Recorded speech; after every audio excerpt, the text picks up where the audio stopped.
The first sensation was pain. Not the sharp, immediate agony of the Cruciatus curse that had torn through his 11-year-old body countless times in his memories, but something different, a deep, thrumming ache that seemed to emanate from his very soul. Harry Potter tried to open his eyes, tried to speak, tried to move, and found himself capable of none of these things with any degree of coordination. What happened? The thought formed clearly in his mind, accompanied by a flood of memories that should not exist. He remembered the mirror of Erised, showing him his parents. He remembered Professor Quirrell's turban unwinding to reveal Voldemort's face on the back of his head. He remembered the Philosopher's Stone, and Hermione's voice explaining the logic puzzle with the potions. He remembered walking through the purple flames, confronting Quirrell, feeling Voldemort's touch burn his skin because of his mother's protection. But those things hadn't happened yet. They couldn't have happened yet. Harry's eyes finally cooperated enough to crack open, revealing a ceiling he didn't recognize. The room was dimly lit, shadows dancing across unfamiliar walls. This wasn't his cupboard under the stairs. He could sense the space was larger, though his infant eyes couldn't focus properly on the details. More importantly, this wasn't the hospital wing at Hogwarts, where he'd expected to wake up after his confrontation with Quirrell and Voldemort. He tried to speak, to call out, but what emerged from his throat was nothing more than a soft, wordless sound, the kind a baby might make. The realization hit him like a thunderbolt. I'm a baby. The knowledge was impossible to deny. When he attempted to lift his hand, the movement was clumsy and uncontrolled, his fingers refusing to obey his commands with anything resembling precision. His limbs felt wrong, too short, too weak, too small. Even his head seemed disproportionately heavy, lolling to one side despite his efforts to keep it steady. But his mind was entirely his own. 11 years of memories sat crystal clear in his consciousness. He remembered every detail of his first year at Hogwarts, every lesson, every friend, every enemy. He remembered Ron's loyalty and Hermione's brilliance. He remembered Snape's hatred and Dumbledore's twinkling eyes. He remembered Voldemort's cold, high laugh and the way the Dark Lord's touch had burned his skin. October 31st, 1981, Harry realized with growing horror. The night Voldemort killed my parents, the memories came flooding back. Not his 11-year-old memories, but the story he'd been told. Voldemort had come to Godric's Hollow. He'd murdered James Potter first, then given Lily the chance to step aside. When she refused, when she died to save her baby son, her sacrifice had created a protection so powerful that Voldemort's killing curse had rebounded, destroying the Dark Lord's body and leaving baby Harry with nothing more than a lightning bolt scar. Harry's tiny hand moved instinctively to his forehead, his unsteady fingers finding the raised skin where the scar would remain for the rest of his life. The wound was fresh, still tender to the touch, and he could feel a strange warmth emanating from it. Not painful, but present, like an echo of the magic that had saved him. But how am I here? He wondered. How do I remember things that haven't happened yet? The answer came to him gradually. Somehow, impossibly, his 11-year-old consciousness had been sent back to inhabit his infant body. Whether it was some consequence of his confrontation with Voldemort, some byproduct of the unique, magical circumstances of his birth, or something else entirely, he couldn't say. What mattered was that he was here, now, with knowledge of what was to come. Knowledge that could change everything. Harry's eyes had adjusted enough to make out more details of his surroundings. He was lying in what appeared to be his nursery, though calling it a nursery felt strange when he could remember this room only from photographs he'd seen years later. The walls were painted a soft blue, and he could see the edge of what must be his crib. Everything seemed larger than it should, a perspective shift that reminded him constantly of his physical limitations. As he lay there, taking inventory of his situation, his gaze fell on something that shouldn't have been possible: a wand. It was lying just within his reach, resting on the blanket beside him, as though someone had deliberately placed it there. The wood was pale and smooth, about 11 inches long, and Harry felt a strange resonance from it. Not the warm, comfortable feeling he associated with his own holly and phoenix feather wand, but something different. Older, perhaps. More mysterious. With tremendous effort and several false starts, Harry managed to close his infant fingers around the wand's handle. The moment his skin made contact with the wood, he felt a surge of magical energy unlike anything he'd experienced. It was as though the wand recognized him, acknowledged his adult mind despite his infant body. This shouldn't be possible, he thought. Babies can't use wands. They don't have the magical control or the knowledge of spell theory.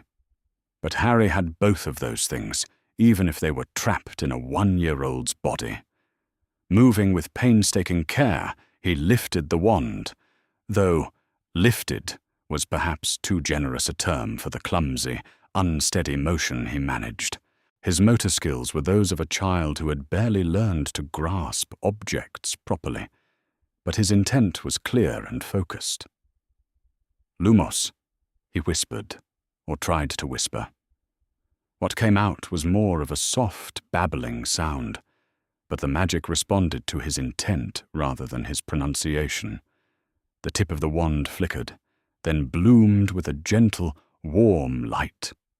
The success was both exhilarating and terrifying. He'd just performed magic, real, intentional magic, as a 1-year-old child. According to everything he knew about magical theory, this should have been impossible. Young children produced accidental magic when their emotions were heightened, but controlled spell work required training, focus, and physical coordination that he simply didn't possess in this body. Yet here he was, holding a glowing wand in his tiny fist.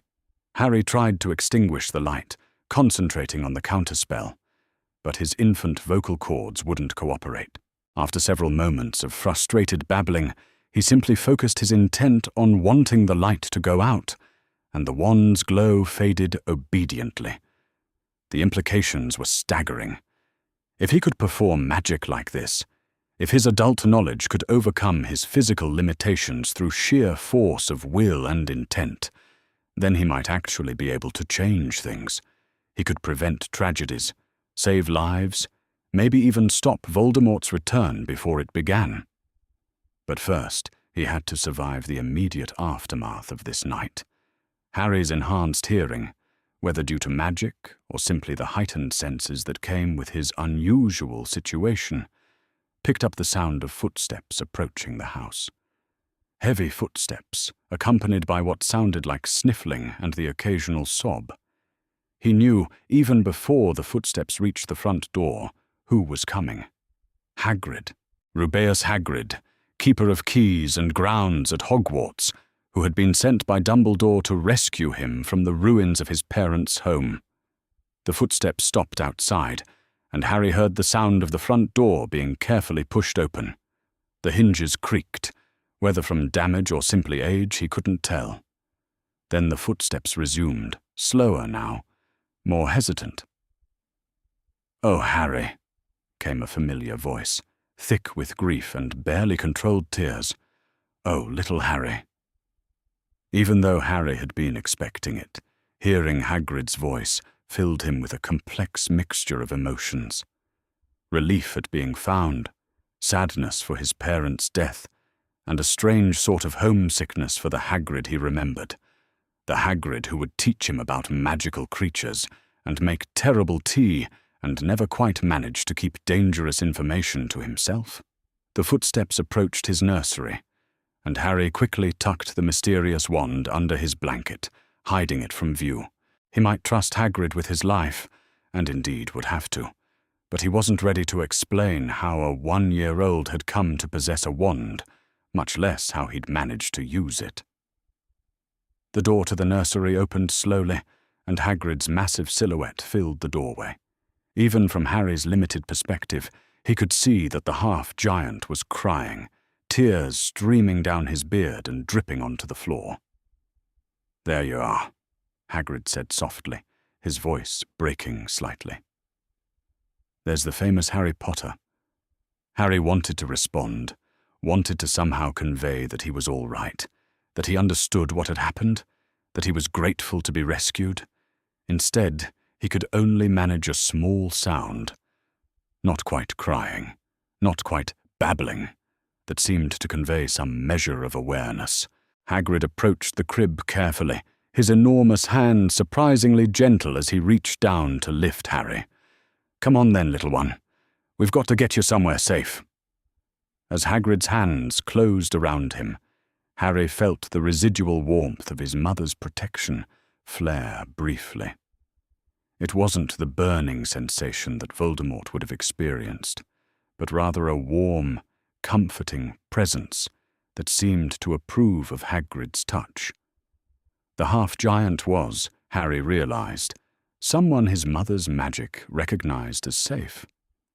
Being lifted was a disorienting experience. Harry's infant body was so much smaller and lighter than he remembered being, and Hagrid's massive hands easily encompassed his tiny frame. The perspective shift was dramatic. Suddenly he could see more of the nursery, including the damage that Voldemort's presence had left behind. There were scorch marks on one wall, and the window was cracked. A few of his toys lay scattered on the floor, as though they'd been knocked over in the struggle. But the room was largely intact, which struck Harry as odd until he remembered that Voldemort hadn't been here long. The Dark Lord had come with a single purpose: to kill the Potters and claim Harry as his target. Instead, he'd been destroyed by the love of a mother who refused to step aside. Hagrid cradled Harry against his massive chest, his tears still falling freely. "I'm so sorry, Harry," he whispered. "So sorry about your mum and dad. They were good people.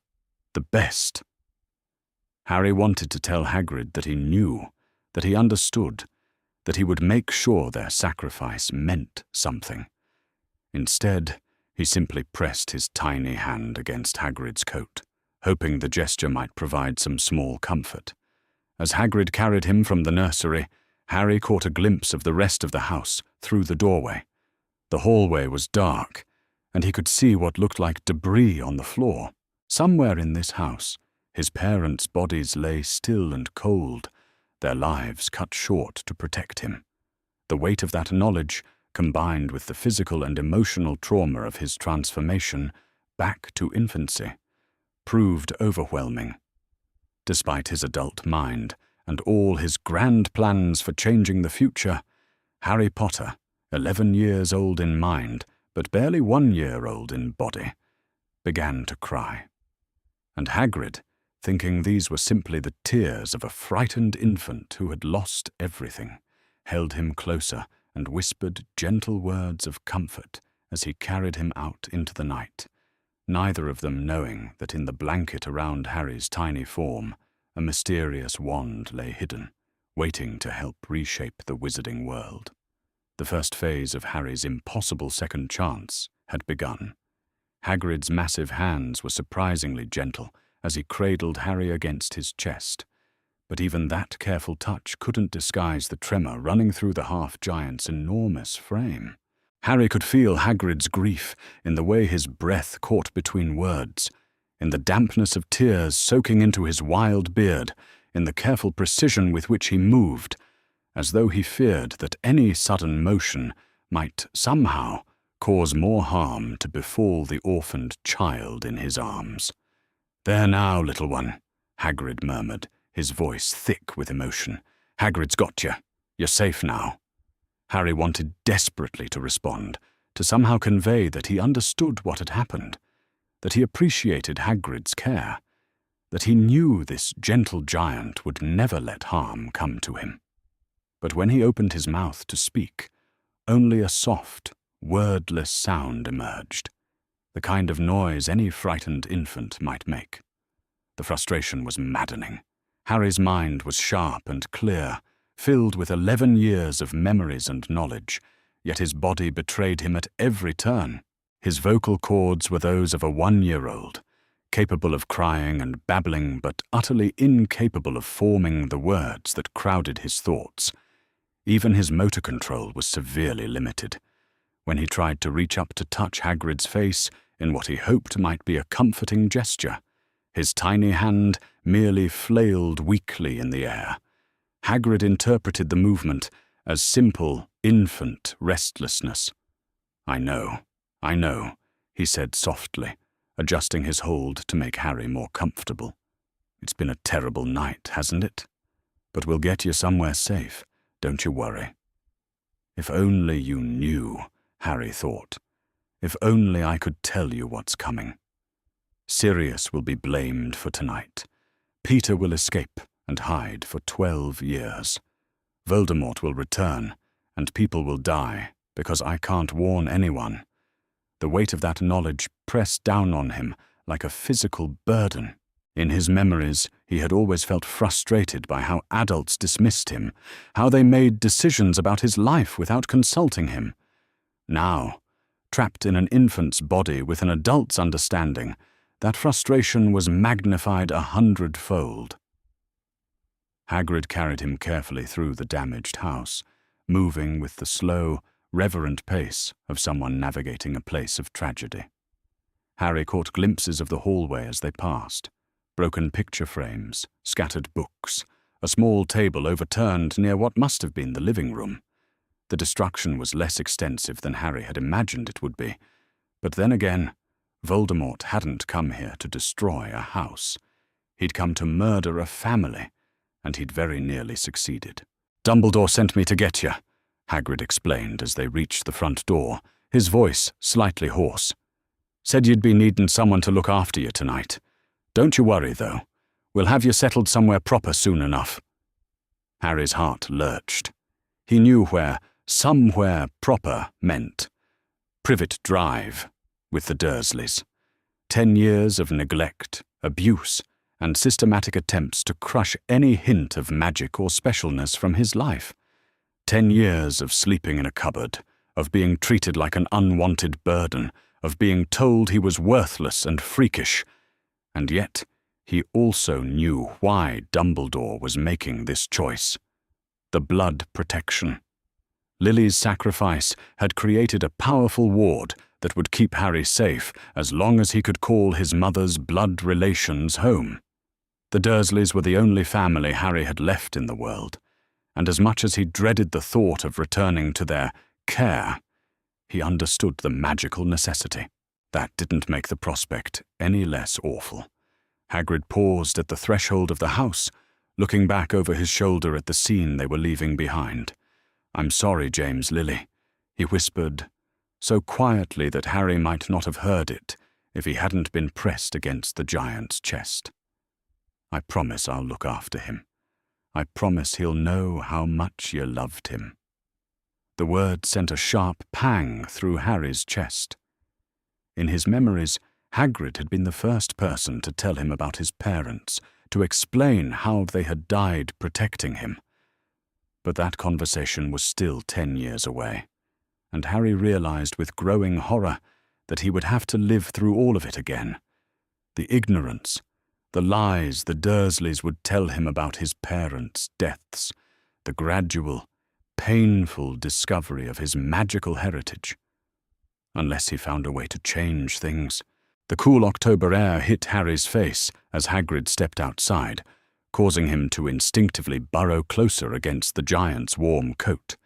The night was crisp and clear, with stars visible overhead despite the tragedy that had unfolded below them. Somewhere in the distance, Harry could hear the sound of Muggle sirens, emergency services responding to whatever disturbance the magical battle had created in the surrounding area. "Come on then," Hagrid said, adjusting his grip on Harry and beginning to walk away from the house. "We've got a bit of a journey ahead of us."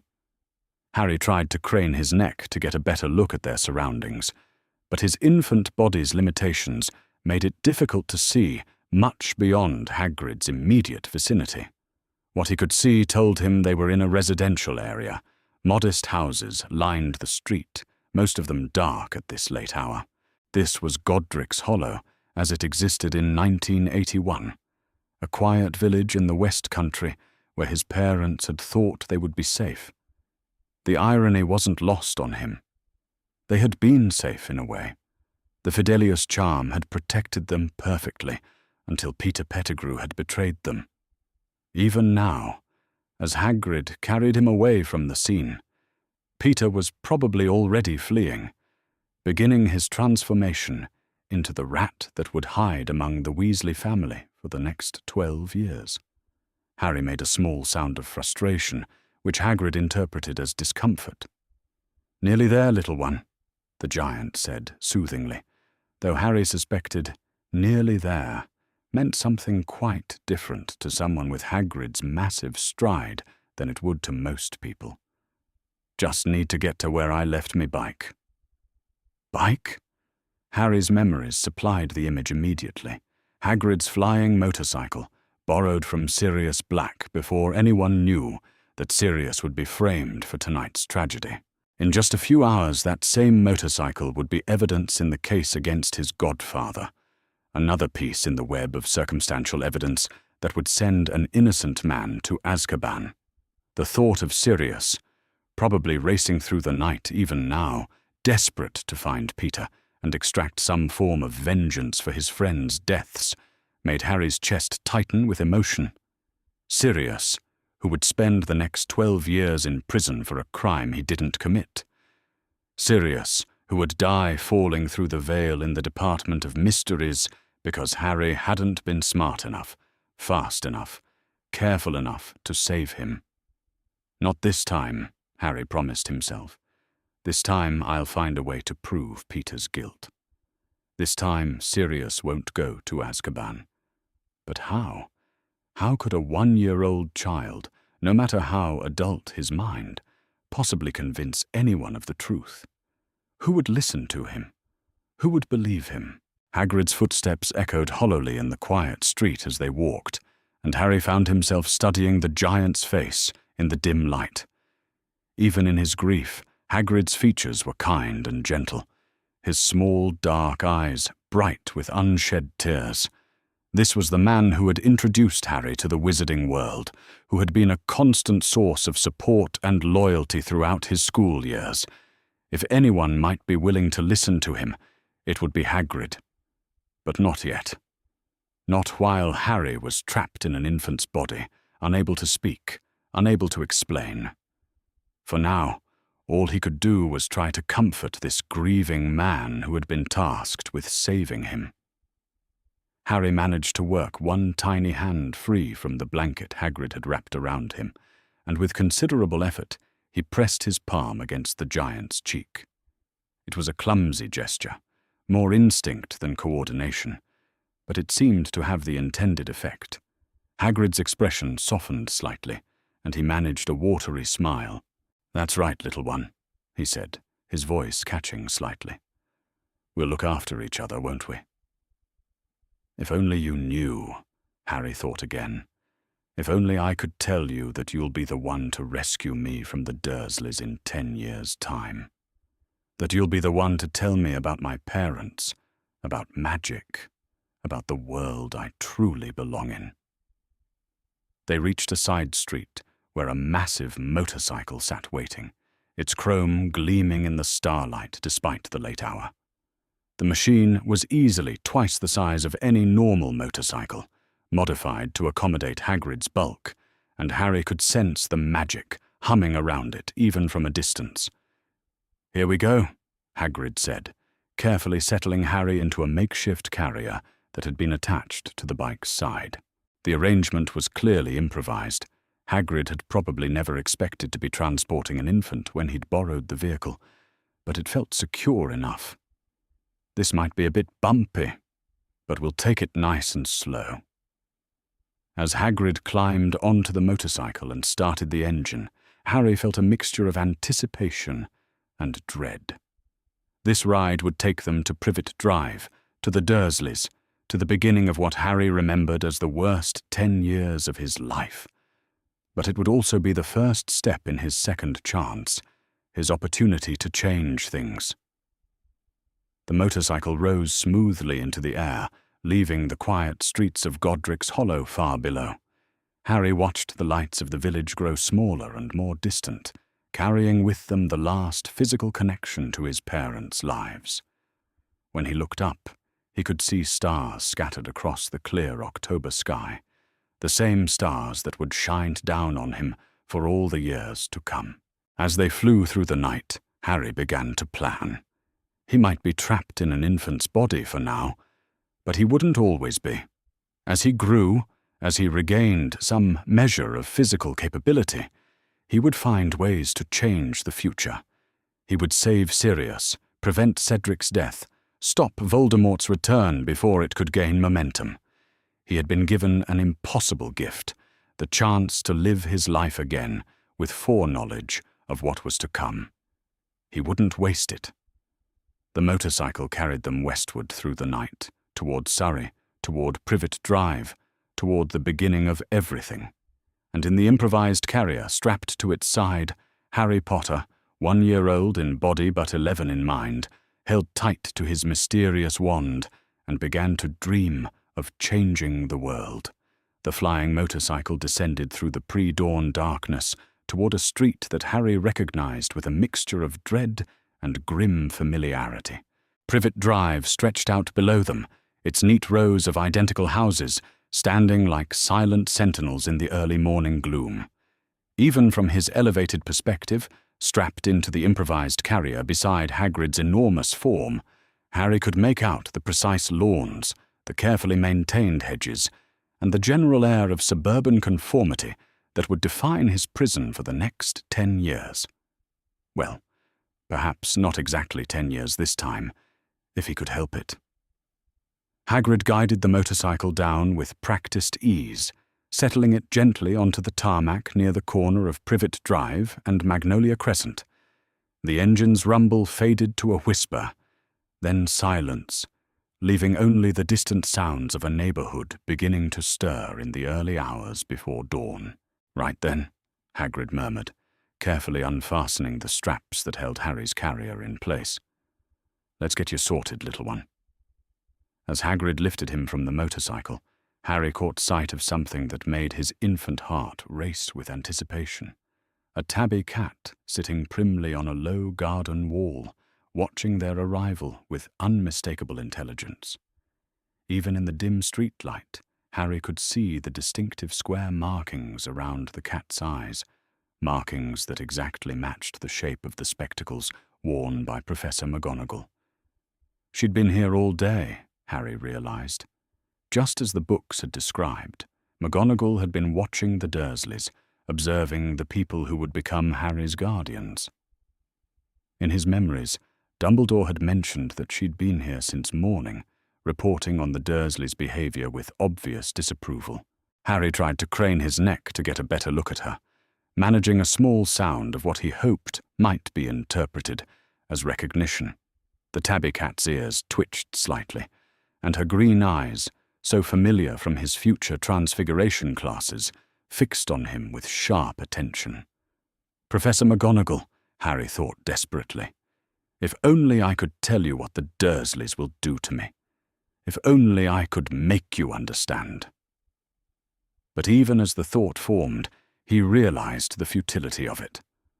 What could a 1-year-old infant possibly do to convince 2 of the most powerful wizards in Britain that their carefully laid plans were flawed? How could he explain that Vernon Dursley would lock him in a cupboard under the stairs, that Petunia would work him like a house elf from the moment he was old enough to hold a duster, that Dudley would make his childhood a series of cruel games and casual violence?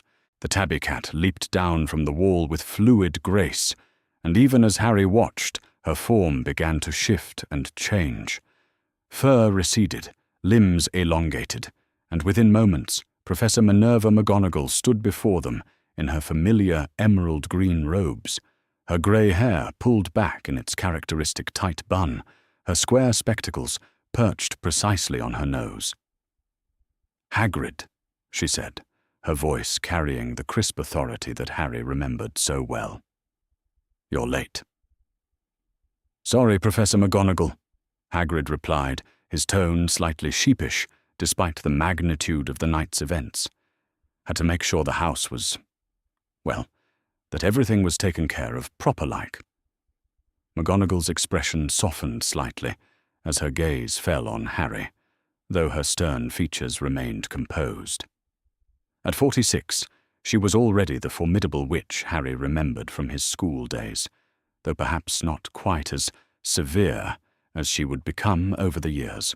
Her green eyes, the same colour that had watched him from her cat form, studied him with a mixture of professional concern and barely suppressed emotion. "So this is Harry Potter," she said quietly. "The boy the entire wizarding world will be talking about come morning." Harry made a small sound, part frustration, part greeting, and tried to reach toward her. His infant coordination was still abysmal, but he managed to extend one tiny hand in her direction, hoping she might interpret it as some kind of recognition. McGonagall stepped closer, and Harry caught a whiff of her familiar scent, a mixture of parchment, ink, and the faint trace of something that might have been ginger biscuits. It was exactly as he remembered from those countless hours spent in Transfiguration class, and the familiarity of it was almost overwhelming. "He seems alert," McGonagall observed, allowing Harry's tiny fingers to brush against her robes. "More so than one might expect for a child who has been through such trauma." "If only you knew," Harry thought. "I'm more alert than you could possibly imagine." "Babies are tougher than they look," Hagrid said, though Harry could hear the uncertainty in his voice. "And this one? Well, he's already survived what no one else ever has, hasn't he?"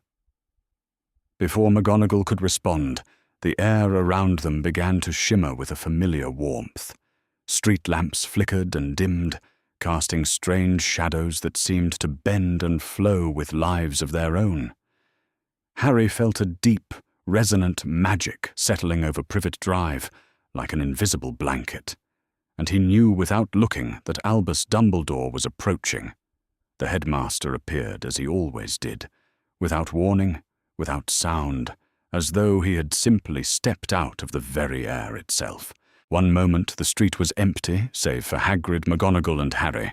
The next, a tall figure in midnight blue robes stood before them, his long silver hair and beard catching the dim light, his half-moon spectacles gleaming with quiet authority. Dumbledore looked exactly as Harry remembered him, though perhaps his face carried fewer lines of weariness than it would in later years. At 100 years old, he was already ancient by most standards, yet he moved with the fluid grace of a much younger man. His blue eyes, those remarkable twinkling blue eyes that seemed to see everything, swept over the scene before settling on Harry with an intensity that made the infant squirm. "Professors McGonagall, Hagrid," Dumbledore said, his voice carrying its familiar warmth and authority. "I trust all has proceeded according to plan." "As well as could be expected, Albus," McGonagall replied, though Harry could detect a note of reservation in her tone. "Though I must say, I've had all day to observe the Dursleys, and I have serious concerns about this arrangement." Harry's tiny heart leaped. This was it.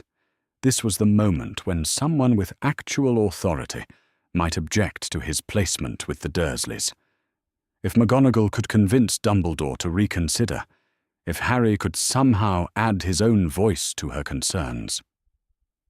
Desperately, Harry began to concentrate on the mysterious wand hidden beneath his blanket. He couldn't reach it properly. Hagrid's grip was too secure, and his motor control too limited, but perhaps he could channel magic through intent alone, as he had managed with the Lumos charm in his crib. He focused on creating light, something subtle but noticeable, something that might demonstrate his unusual, magical awareness without causing alarm. For a moment, nothing happened. Then, slowly, a faint golden glow began to emanate from the folds of his blanket, warm and gentle like captured sunlight. "Curious," Dumbledore murmured, his keen eyes immediately detecting the anomaly. He stepped closer, studying Harry with renewed interest. "Hagrid, has young Harry displayed any unusual, magical activity tonight?" Hagrid shifted slightly, clearly uncertain how to respond. "Well, he's been very aware, if you know what I mean. More so than most babies, I'd say. But nothing what you might call unusual magic." The light from Harry's blanket grew slightly stronger, pulsing gently in rhythm with his heartbeat. He was pushing his infant magical capacity to its limits, but he could sense Dumbledore's attention, focusing on him with laser-like intensity. "Indeed," Dumbledore said softly. "Most interesting." McGonagall frowned, her sharp eyes moving between Harry and Dumbledore. "Albus, what exactly are you detecting? The boy is barely a year old." "Age, my dear Minerva, is not always the most reliable indicator of magical potential," Dumbledore replied, extending one long finger toward Harry. "Particularly when that potential has been enhanced by extraordinary circumstances." When Dumbledore's finger came within a few inches of Harry's tiny hand, something remarkable happened. The faint golden glow surrounding Harry suddenly flared, and for just a moment Harry felt a connection form between them. Not quite legilimency, but something deeper, more primal. It was as though Dumbledore's vast magical presence was touching the edges of Harry's consciousness, probing gently at the barriers that separated infant body from adult mind. Dumbledore's eyes widened almost imperceptibly, and Harry saw a flash of something, surprise, perhaps, or recognition, cross the old wizard's features. "Extraordinary," Dumbledore whispered, so quietly that only Harry could hear him. "Quite extraordinary indeed."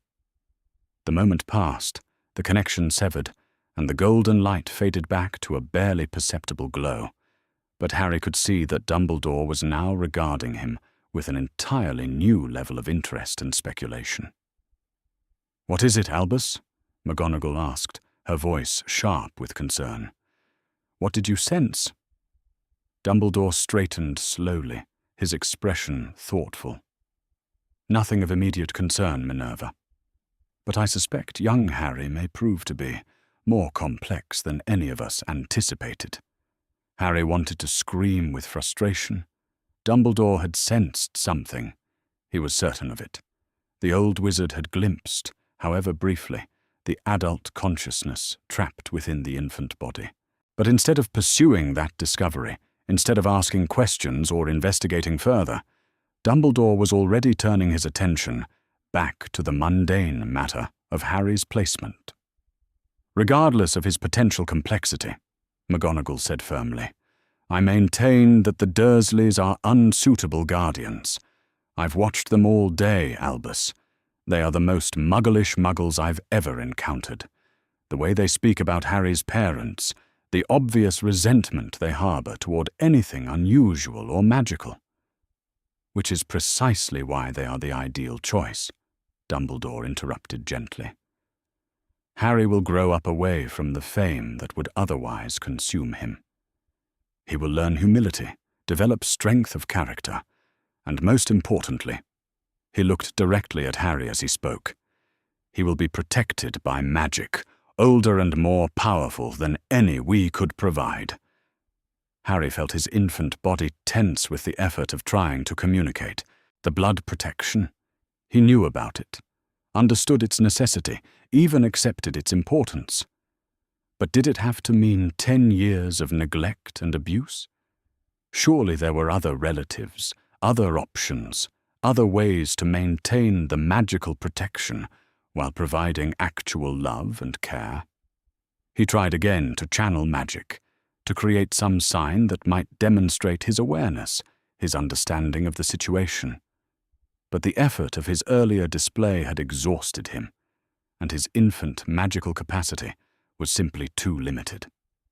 The most he could manage was a faint sparkle around his fingers, barely visible in the dim streetlight. The boy appears to be experiencing some form of magical resonance, Dumbledore observed, watching Harry's struggles with apparent fascination. Perhaps a lingering effect of tonight's events. We should monitor his development carefully. Monitor his development? McGonagall's voice rose slightly. Albus, if you truly believe Harry requires monitoring, then surely that's all the more reason not to leave him with people who despise magic and everything it represents. Dumbledore was quiet for a long moment, his blue eyes moving between Harry and the houses of Privet Drive. When he spoke, his voice carried the weight of absolute certainty. The protection afforded by his mother's sacrifice is not merely symbolic, Minerva. It is a living magic, sustained by blood and love and sacrifice. As long as Harry can call his mother's blood kin home, as long as he lives with Petunia Dursley, who shares Lily's blood, that protection will endure. It will shield him from Voldemort's followers, from those who would seek to harm or corrupt him, from dangers we cannot even imagine. Harry's tiny hands clenched into fists. He understood the magical theory, accepted its necessity, but the casual way Dumbledore dismissed the human cost made his infant blood boil with frustration. Furthermore, Dumbledore continued, Harry will be far better served by a childhood free from the expectations and pressures that his fame would bring. He will learn to be Harry first, and Harry Potter second. This is not a burden, Minerva. It is a gift. The golden glow around Harry's blanket flared one final time, a brief but unmistakable pulse of protest, before fading completely. He had pushed his magical capacity as far as it would go, and the exhaustion was beginning to overwhelm even his determination. Dumbledore noticed the final flare, his keen eyes studying Harry with renewed interest. Yes, he said softly, almost to himself. I suspect young Harry will prove to be full of surprises. With that, the matter was settled.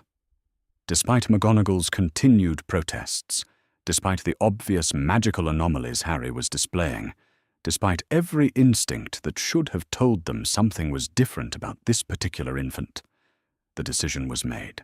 Harry would go to the Dursleys, blood protection would be maintained, and the wizarding world would continue to turn according to Dumbledore's grand design. As Hagrid carried him toward number 4 Privet Drive, Harry caught one last glimpse of Dumbledore's face. For just a moment, the old wizard's expression was unguarded, and Harry saw something there that chilled him. Not malice, not cruelty, but a cold, calculating certainty that this path was necessary, regardless of its personal cost. You know, Harry realized with crystal clarity. Maybe not everything, but you know enough. You know I'm more than I appear, and you're choosing to leave me here anyway. The front door of number 4 loomed before them, and Harry felt the first tendrils of the blood protection beginning to settle around him like invisible chains. In a few moments, Hagrid would place him on the doorstep. Dumbledore would activate the protective wards, and his second childhood would officially begin. But this time, he would not be a passive victim of circumstance. This time, he would find a way to change things, to save the people who mattered, to prevent the tragedies he remembered all too clearly. This time, Harry Potter would rewrite his own story, one way or another. The doorstep of number 4 Privet Drive was cold beneath the basket that Hagrid had gently placed there, and Harry found himself staring up at a front door that would define far too much of his future. The early morning air carried the scent of suburban respectability, fresh paint, recently mowed grass, and the lingering aroma of last night's dinner from a dozen identical households. In his memories, Harry had always imagined this moment as one of abandonment and despair. The poor, orphaned baby, left alone on a doorstep with nothing but a letter to explain his circumstances. But now, experiencing it with an 11-year-old's awareness, trapped in an infant's body, the reality was far more complex and infinitely more frustrating. He wasn't abandoned. He was imprisoned by good intentions and magical necessity, but imprisoned nonetheless. Dumbledore's voice drifted down from somewhere above, speaking in low, serious tones with McGonagall and Hagrid. Harry could catch fragments of their conversation, discussions about protective wards, about monitoring arrangements, about the importance of allowing him a normal childhood. The irony wasn't lost on him that they were discussing his need for normalcy, while literally abandoning him on a doorstep in a basket, like some foundling from a fairy tale. The mysterious wand remained hidden beneath his blanket, pressed against his tiny ribs where he'd managed to work it during the journey. It was uncomfortable, but the presence of it gave him hope. If he could learn to use it properly, if he could develop his magical abilities despite his physical limitations, perhaps he could find ways to communicate with the adult wizarding world. Perhaps he could find a way to save Sirius. The thought of his godfather, even now probably racing through the night in pursuit of Peter Pettigrew, sent a surge of desperate urgency through Harry's infant frame. By tomorrow, Sirius would be in Azkaban. By tomorrow, the wizarding world would believe that one of the most loyal, brave men Harry had ever known was a Death Eater and a murderer. Harry tried to crane his neck to see the street beyond, to catch some glimpse of the magical activity he knew must be taking place around him. But his infant vision was limited, and all he could make out were the blurry shapes of the adults standing nearby, and the faint glow of streetlights in the pre-dawn gloom. Then he heard footsteps approaching the front door from inside the house, and his tiny heart began to race. The door opened with a sharp click, revealing a figure that made Harry's stomach clench with remembered dread. Petunia Dursley stood in the doorway, her thin frame wrapped in a garish pink dressing gown, her blonde hair hanging limp around her sharp-featured face. Even in the dim light, Harry could see the sour expression that seemed to be her natural state. Lips pursed, eyes narrowed, everything about her radiating disapproval and resentment. She looked exactly as he remembered her, though perhaps not quite as haggard as she would become over the years. The constant bitterness hadn't yet carved quite so many lines around her eyes, and there was something in her posture that suggested she hadn't yet fully settled into the role of the perpetually aggrieved suburban housewife. "What on earth?" Petunia began, then stopped abruptly as her gaze fell on the basket at her feet. Her face went through a remarkable series of expressions: confusion, recognition, horror, and finally a kind of resigned fury that Harry recognized all too well. "Oh," she said, her voice flat and emotionless. "It's you." She picked up the basket with the same enthusiasm one might reserve for handling a bag of particularly unpleasant garbage, holding it away from her body as though Harry might somehow contaminate her through proximity. The motion jostled him roughly, and he couldn't help but make a small sound of protest. "Don't you start!" Petunia snapped, though whether she was addressing Harry or simply expressing her general frustration with the situation, it was hard to tell. "As if I don't have enough to deal with." From somewhere deeper in the house came the sound of crying, loud, demanding wails that Harry recognized immediately.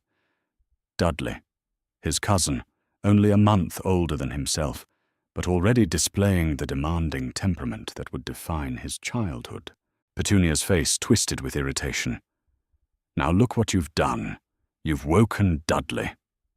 The unfairness of the accusation Harry had made barely any sound at all was so perfectly typical of Petunia's logic that Harry almost wanted to laugh.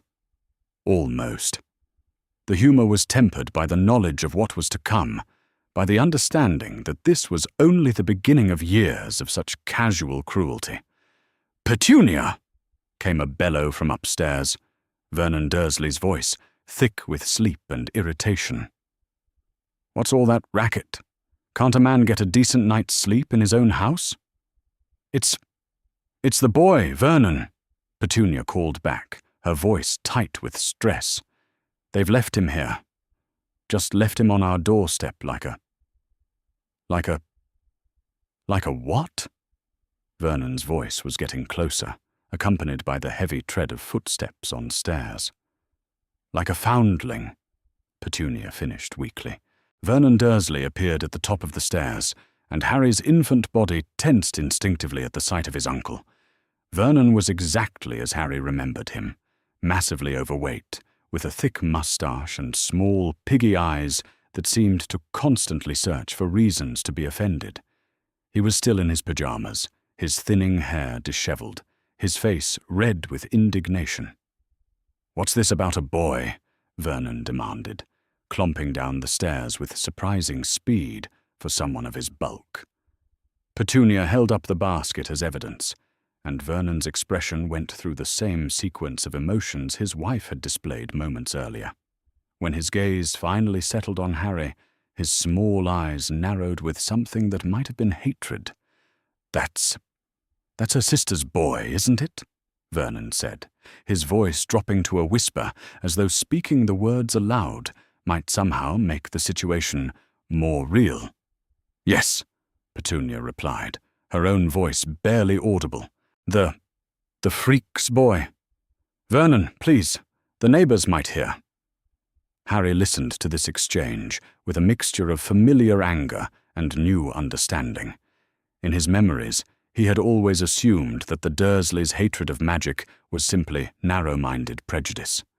But now, experiencing their reaction firsthand, he could sense something deeper, genuine fear mixed with resentment. They weren't just disgusted by magic, they were terrified of it, and of what its presence in their carefully ordered lives might mean. Vernon moved closer, peering down at Harry with undisguised suspicion. "There was a letter," he said slowly, "tucked under the basket." Petunia retrieved the envelope with trembling fingers, tearing it open and scanning its contents rapidly. Harry wished desperately that he could see what Dumbledore had written, what explanation or instructions might help determine how the next few years would unfold. "They want us to raise him," Petunia said, her voice hollow with disbelief. "Raise him?" Vernon's voice rose to a near shout. "Raise that. Vernon, please, you'll wake the whole neighbourhood." But it was too late for that concern. Dudley's crying from upstairs had reached new heights of volume and intensity, and Harry could hear the sound of other babies beginning to fuss in nearby houses. The early morning tranquility of Privet Drive was officially shattered. "We can't," Vernon said, though his tone suggested he already knew they would. "We can't take him in. What will people think? What will people say?" "What choice do we have?" Petunia shot back. "He's family, Vernon. He's my sister's child, and if we turn him away—" She didn't finish the sentence, but Harry could see the conflict playing out across her face. Whatever else Petunia might be, bitter, narrow-minded, cruel, she wasn't completely heartless. The idea of abandoning a baby, even one she clearly resented, was beyond what she could bring herself to do. "The letter says—" She glanced down at Dumbledore's note again. "Says he'll be no trouble. Says he'll be grateful for our care and won't cause any problems." Harry wanted to snort at that. If only they knew what was coming. The accidental magic that would start manifesting as he grew older, the Hogwarts letters, the giants bursting down doors and the flying motorcycles and all the rest of it. Dumbledore's promise that Harry would cause no trouble was either wildly optimistic or deliberately misleading. Vernon was studying Harry now with the same expression he might use to examine a particularly unpleasant insect. "He doesn't look like much," he said finally. "Small for his age, isn't he?" "He's been through a terrible ordeal," Petunia replied, though her tone suggested she was defending Harry more from obligation than any genuine concern. "The letter says his parents were killed in a car crash." Harry's infant hands clenched into tiny fists. A car crash. Of course, Dumbledore wouldn't tell them the truth about Voldemort, about the magical war, about the sacrifice that had saved Harry's life. Better to let them think it was a mundane tragedy, something they could understand and file away in their neat, non-magical worldview. "Right then," Vernon said, with the air of a man making the best of a bad situation. "I suppose we'd better. That is, we'll need to set up the spare room," Petunia finished, "and we'll need supplies, nappies, bottles, a proper cot." As they discussed the practical arrangements for his care, Harry let his mind drift to more immediate concerns. He needed to test the limits of his magical abilities, but carefully. Any dramatic displays of power would likely trigger exactly the kind of response he was hoping to avoid: fear, suspicion, and possibly an attempt to get rid of him altogether. But subtle magic, that might be possible. Concentrating carefully, Harry focused on the mysterious wand hidden beneath his blanket. He couldn't reach it properly, not while the Dursleys were watching, but perhaps he could channel magic through intent alone, as he had done before. He thought about warmth, not dramatic heat, just a gentle increase in temperature that might make him more comfortable and less likely to cry. Almost immediately, he felt a subtle change in the air around him, a soft radiance that eased some of the chill from the early morning air. Neither Vernon nor Petunia seemed to notice, which was exactly what Harry had been hoping for. Encouraged by this success, he tried something more ambitious. Focusing on Dudley's increasingly frantic cries from upstairs, Harry concentrated on the idea of calm, of peace, of contented sleep. It was a more complex bit of magic than simply generating warmth, but after a moment, the crying began to subside. "Thank heaven for small mercies," Petunia muttered, as Dudley's wails faded to occasional sniffles.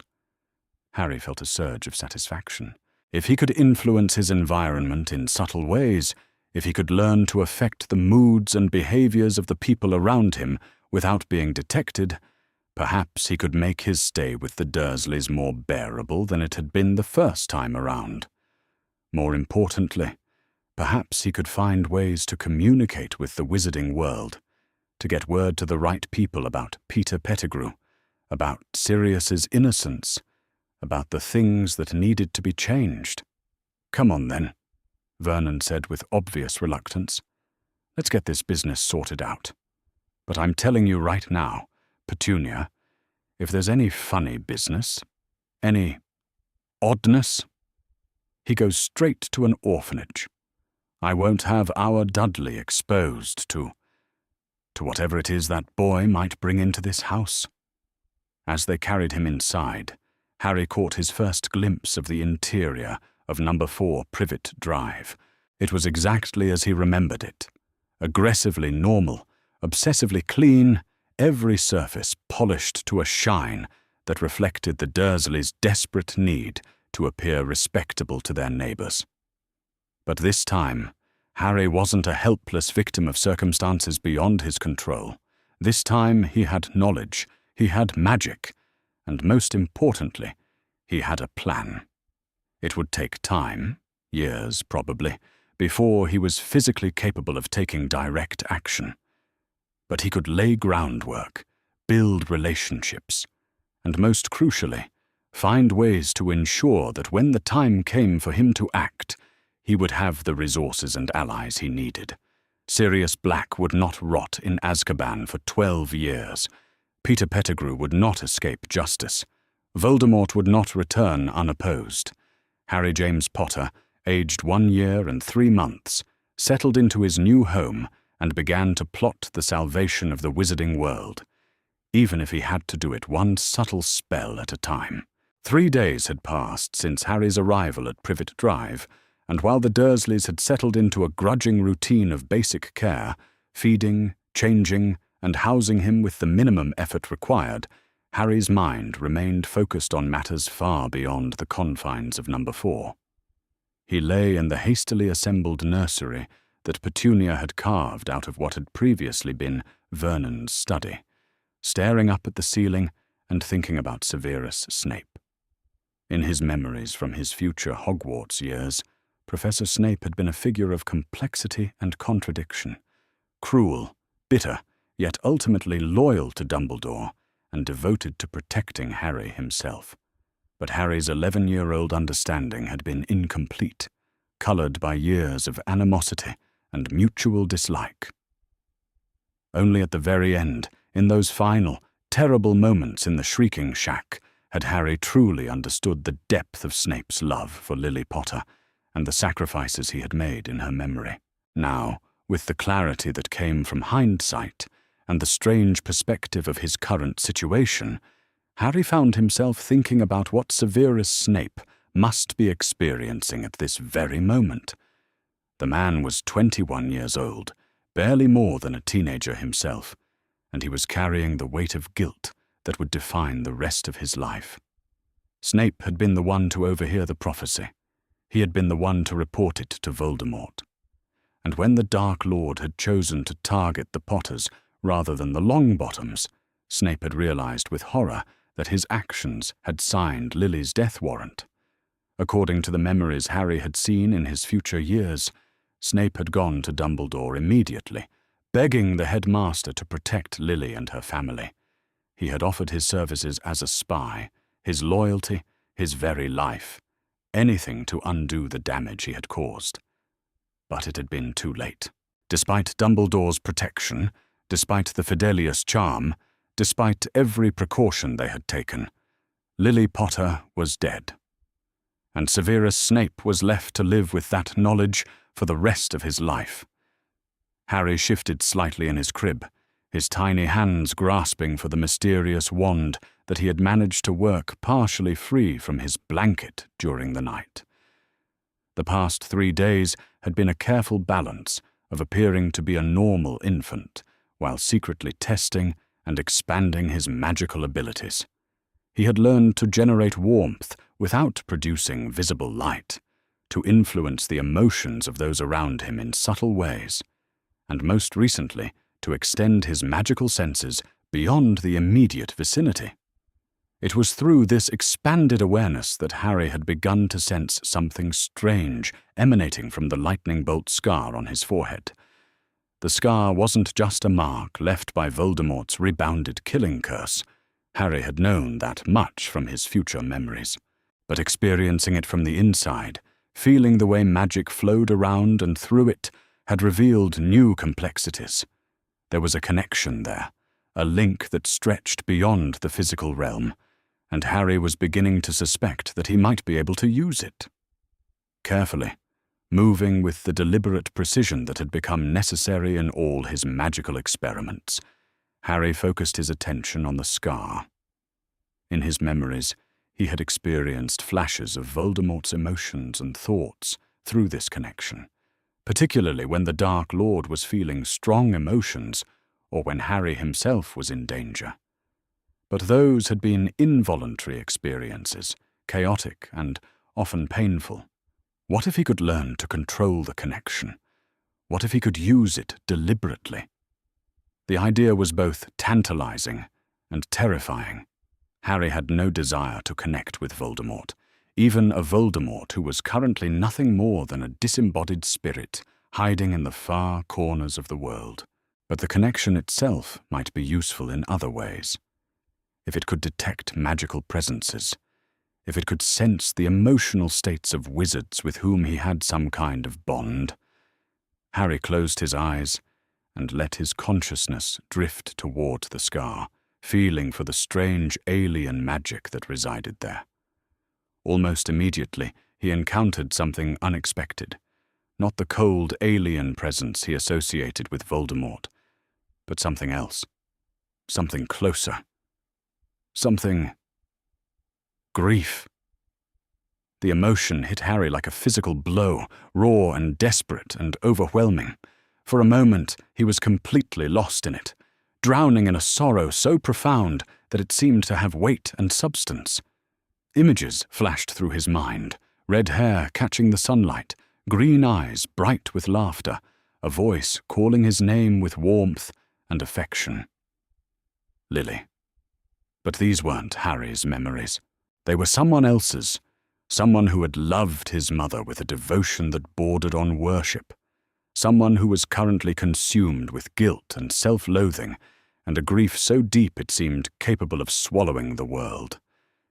Snape. Harry's infant body jerked involuntarily as he realized what was happening.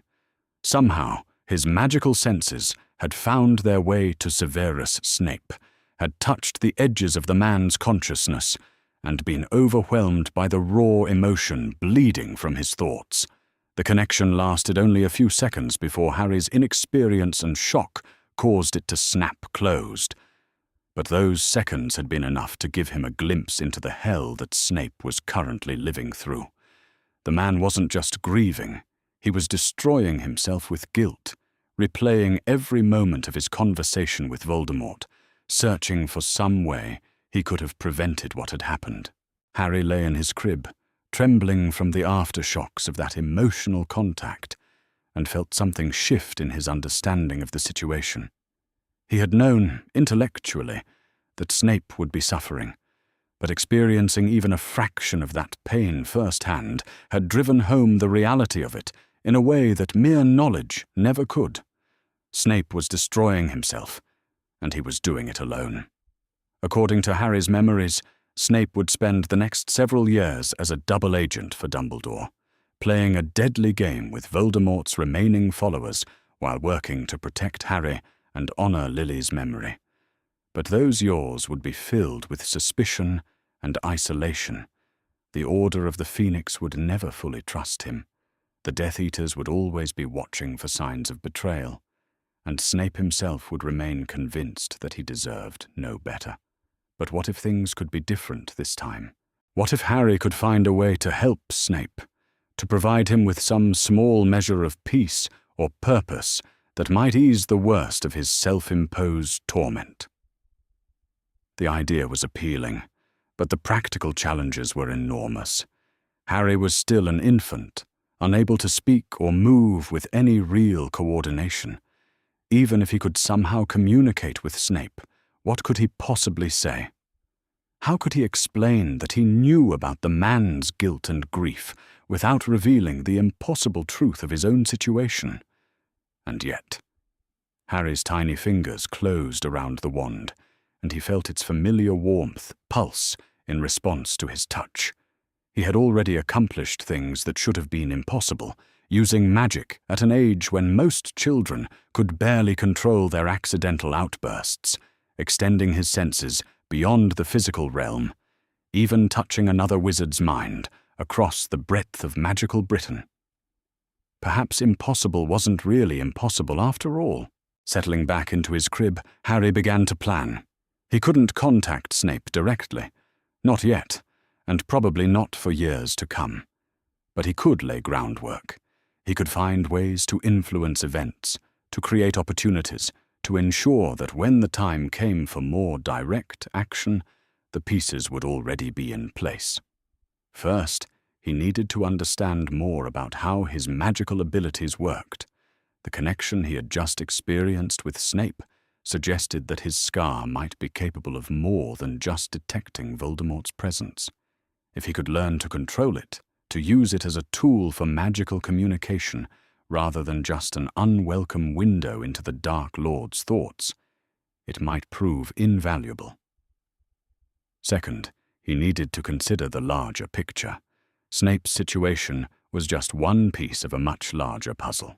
Sirius was innocent but imprisoned. Peter was guilty but free. Voldemort was defeated but not destroyed. And the entire wizarding world was settling into a false peace that would last only until the Dark Lord found a way to return. All of these problems were connected, and solving one might well require addressing them all. Harry closed his eyes and let his magical senses drift outward again, this time more carefully, more deliberately. He wasn't trying to contact anyone specific. He was simply exploring, mapping the magical presences in his vicinity, learning the feel of different types of magic and emotional resonance. The Dursleys were easy to locate. 3 flat, magic-dead presences in the house around him, their emotions simple and easily readable. Vernon's persistent irritation and embarrassment at Harry's presence, Petunia's complex mixture of resentment and reluctant duty, and Dudley's infant contentment, unmarked by any awareness of the larger forces at play. Beyond the house, Harry could sense the protective wards that Dumbledore had laid around Privet Drive, subtle but powerful, designed to alert the headmaster to any magical threats while maintaining the blood protection that Lily's sacrifice had created.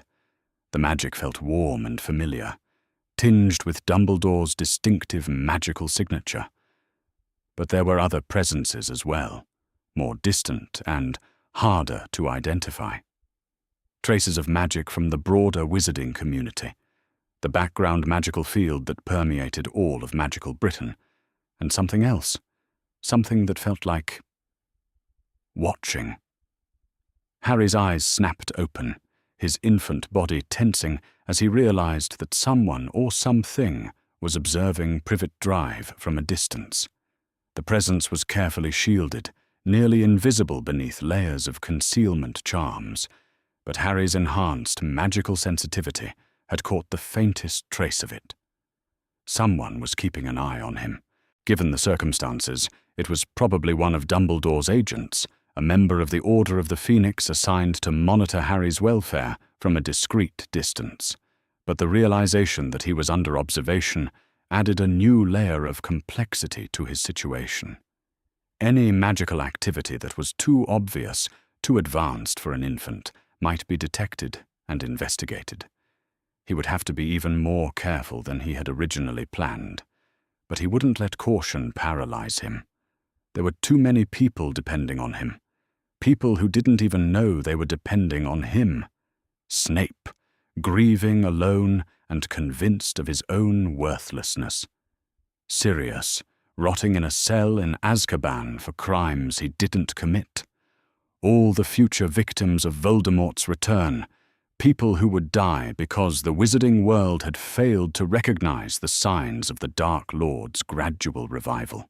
Harry James Potter, aged 1 year and 3 months, wrapped his tiny fingers around his mysterious wand and renewed his commitment to changing the future. He would find a way to help Severus Snape. He would find a way to free Sirius Black. He would find a way to prevent Voldemort's return, or at least ensure that when it happened, the wizarding world would be prepared. He had been given a second chance, an impossible opportunity to right the wrongs of the past. He wouldn't waste it on self-pity or helpless frustration. He would use it to save everyone he could, even the ones who thought they didn't deserve saving. A week had passed since Harry's placement with the Dursleys, and the rhythm of life at number 4 Privet Drive had settled into a pattern of grudging coexistence. Vernon continued his daily commute to Grunnings, muttering darkly about irregularities and disruptions to proper order.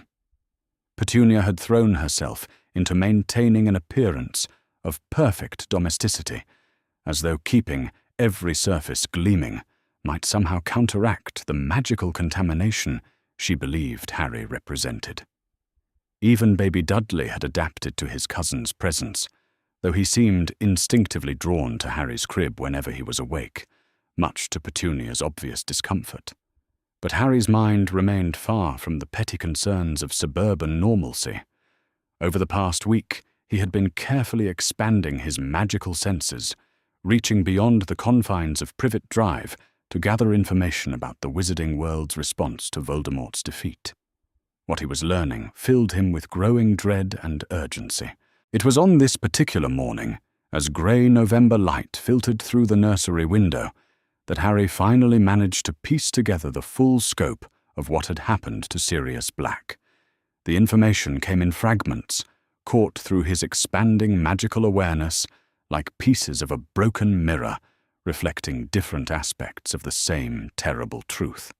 He had felt the echo of magical disturbance from London, a massive explosion that had left scars on the very fabric of magical space.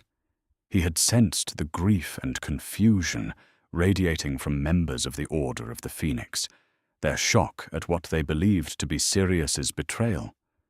Most importantly, he had detected the cold, oppressive presence of Azkaban prison, and within it a familiar magical signature burning with anguish and rage. Sirius was there. His godfather was imprisoned in the most terrible place in the wizarding world, and no one except Harry knew he was innocent. The knowledge hit Harry like a physical blow. In his infant body, the emotion was too powerful to contain, and he found himself crying, not the manipulative tears he had learned to use for communication with the Dursleys, but genuine sobs of grief and frustration that racked his tiny frame. "Oh, for heaven's sake," Petunia muttered from the doorway, clearly having heard the commotion. "What's wrong with you now?" Harry couldn't answer her, of course. How could he explain that his heart was breaking for a man she had never met, a man the wizarding world believed to be a mass murderer and traitor? How could he convey the crushing weight of knowing that an innocent person was suffering while the real villain escaped justice? As Petunia reluctantly approached to check on him, Harry forced himself to piece together what must have happened based on the magical echoes he had detected and his memories of the story as it had been told to him years later. November 1st, the day after Voldemort's defeat. Sirius, discovering that Peter Pettigrew was missing from his hiding place, had realized the truth about who had really betrayed the Potters. Mad with grief and fury, he had tracked Peter to a busy London street, intending to exact the revenge that justice would never provide. But Peter had been cleverer than anyone had given him credit for. Instead of facing Sirius in a fair fight, he had created a public spectacle designed to cement Sirius's guilt in the eyes of witnesses. With a single explosive curse, Peter had murdered 12 innocent muggles, faked his own death by leaving behind a severed finger, and transformed into the rat that would allow him to escape justice for the next 12 years. And Sirius, shocked, devastated, and faced with the evidence of 12 dead bodies and dozens of muggle witnesses who had heard Peter's final, calculated accusation, had been arrested on the spot and thrown into Azkaban without even the pretense of a trial. Harry's tiny hands clenched into fists as he contemplated the injustice of it. In his memories, Sirius would spend 12 years in that hellish prison, surrounded by dementors that fed on hope and happiness, slowly going mad from the combination of despair and the constant assault on his sanity. And all the while, Peter Pettigrew would be living comfortably with the Weasley family, posing as their pet rat, perfectly positioned to aid in Voldemort's eventual return. It was intolerable, it was unacceptable, and Harry was going to find a way to stop it. But first, he needed to try to reach Sirius, to let his godfather know that someone believed in his innocence, that he wasn't completely alone. The challenge was enormous. Azkaban was surrounded by layers of magical protection designed to prevent communication with the outside world. The Dementors themselves were a deterrent. Their presence made it nearly impossible for most wizards to maintain the kind of focused thought necessary for complex magic. And Harry was still trapped in an infant's body, his magical abilities limited by his physical development. But he had to try. Waiting until Petunia had left the room, muttering something about unnatural children and never a moment's peace, Harry carefully worked his mysterious wand free from its hiding place in his blanket. Over the past week, he had been practicing with it whenever he was unobserved, gradually learning to channel more complex magic through the unfamiliar focus. The wand was definitely not meant for him. It felt old, powerful, and somehow connected to forces that Harry didn't fully understand. But it responded to his will, and it seemed capable of amplifying his magical abilities far beyond what should have been possible for someone of his age and experience. Gripping the wand as securely as his infant fingers would allow, Harry closed his eyes and let his consciousness drift toward his scar. The lightning bolt mark had proven to be more than just a physical reminder of Voldemort's attack. It was a gateway, a point where his magical awareness could extend beyond the normal boundaries of space and conventional magical theory. In the past week, he had used the scar to touch the minds of other wizards, to sense magical disturbances across great distances, and to tap into sources of information that should have been completely beyond his reach. Now, he was going to attempt something even more ambitious: direct magical communication with someone imprisoned in Azkaban. The effort required was immediately apparent. As Harry tried to extend his magical senses across the hundreds of miles between Surrey and the fortress prison, he felt his infant body begin to strain under the pressure. His heart rate increased, his breathing became labored, and a thin sheen of perspiration broke out on his forehead, despite the cool November air. But he pushed forward, using the wand to focus his intent, and the scar as a conduit for his magical awareness. Slowly, gradually, he began to sense the dark presence of Azkaban in the distance, a cold, oppressive weight that seemed to suck the warmth and hope from the very air around it. The Dementors were there, hundreds of them, their presence like a blanket of despair thrown over the entire island. Harry had to fight to maintain his focus as their influence reached across the magical connection he was creating, threatening to drag him into the same hopelessness that consumed their victims.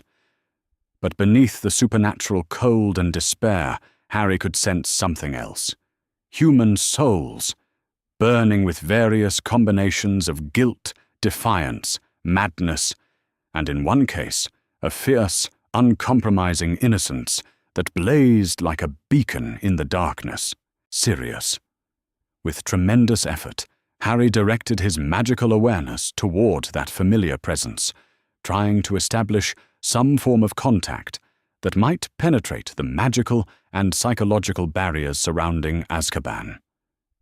Sirius, he projected, pouring all of his love and certainty into the thought. You're innocent. I know you're innocent. You're not alone. For a moment, nothing happened. Then, suddenly, Harry felt a response. Not words, but a surge of emotion, so powerful it nearly shattered his concentration. Shock, disbelief, a desperate, aching hope that felt like sunlight breaking through storm clouds. And then, incredibly, a response that was definitely directed at him. Who? How? James? Lily? The connection was fragmentary, broken by distance and the interference of the Dementors. But it was real. Sirius had heard him, had somehow recognized the magical signature despite its impossible source. Harry tried to respond, to somehow convey his identity and the truth of his situation, but the effort was too much for his infant form. His magical reserves, already stretched to their absolute limit, began to fail. The connection wavered, grew thin, and finally snapped entirely, leaving Harry gasping and shaking in his crib. But it had been enough. For just a moment, he had touched his godfather's mind across hundreds of miles of hostile magical space. He had let Sirius know that someone believed in his innocence, that he wasn't completely forgotten. It was a beginning. As Harry lay in his crib, recovering from the magical exertion, he began to plan his next steps. The communication with Sirius had proven that his magical abilities were growing stronger, but it had also shown him the limits of what he could accomplish in his current state. He needed to be more strategic, more patient. He couldn't free Sirius immediately. That would require physical presence, legal intervention, or magical capabilities far beyond what he could currently muster. But he could lay groundwork. He could gather evidence. And most importantly, he could find Peter Pettigrew. According to his memories, Peter was currently hiding among the Weasley family, disguised as their pet rat. The irony wasn't lost on Harry. The real traitor was living comfortably with one of the most loyal families in the wizarding world, while the innocent man rotted in prison for crimes he didn't commit. But Peter's choice of hiding place might also be his downfall. The Weasleys were a large, close-knit family with strong connections to the Order of the Phoenix. If Harry could find a way to expose Peter's true identity, if he could somehow prove that the rat was actually an animagus and a Death Eater, it would destroy the entire case against Sirius in one devastating revelation. The challenge was figuring out how to accomplish this while trapped in an infant's body, under constant observation from the Dursleys, and limited to magical abilities that had to remain subtle enough to avoid detection. Harry's mind turned to the mysterious wand he had been using. Where had it come from? How had it ended up in his crib on the night of Voldemort's attack? And most importantly, what were its full capabilities? The wand felt ancient, imbued with magic that seemed to predate anything Harry had encountered in his memories of his school years. It responded to his will with an eagerness that was both thrilling and slightly unsettling, as though it had been waiting for exactly this kind of purpose. Perhaps it was connected to his parents somehow. Perhaps it had been left by someone who knew that Harry would need extraordinary magical tools to accomplish what lay ahead.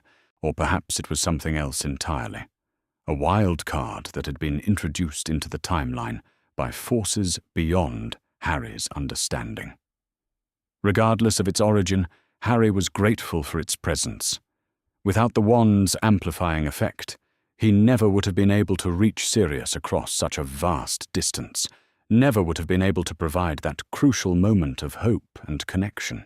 As the afternoon wore on and the November light began to fade, Harry found himself thinking about time and patience.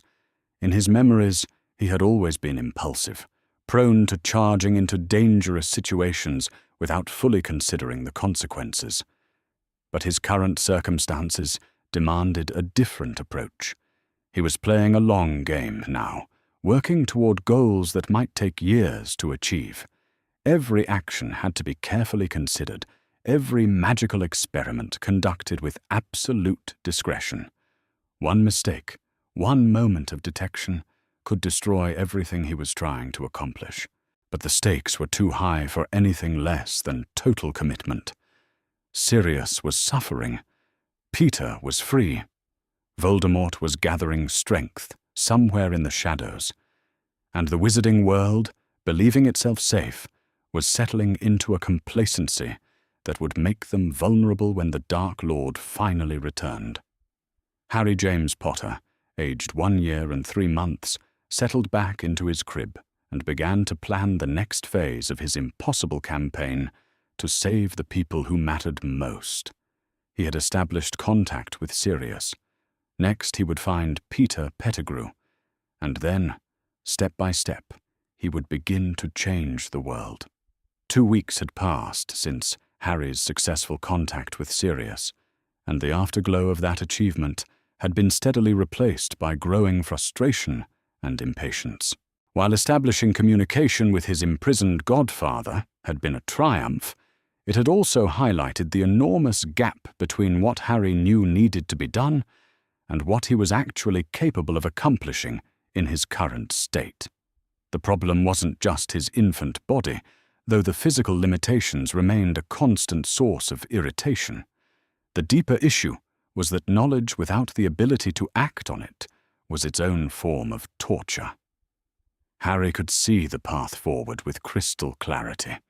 Find Peter Pettigrew, prove his true identity, expose his crimes, and free Sirius.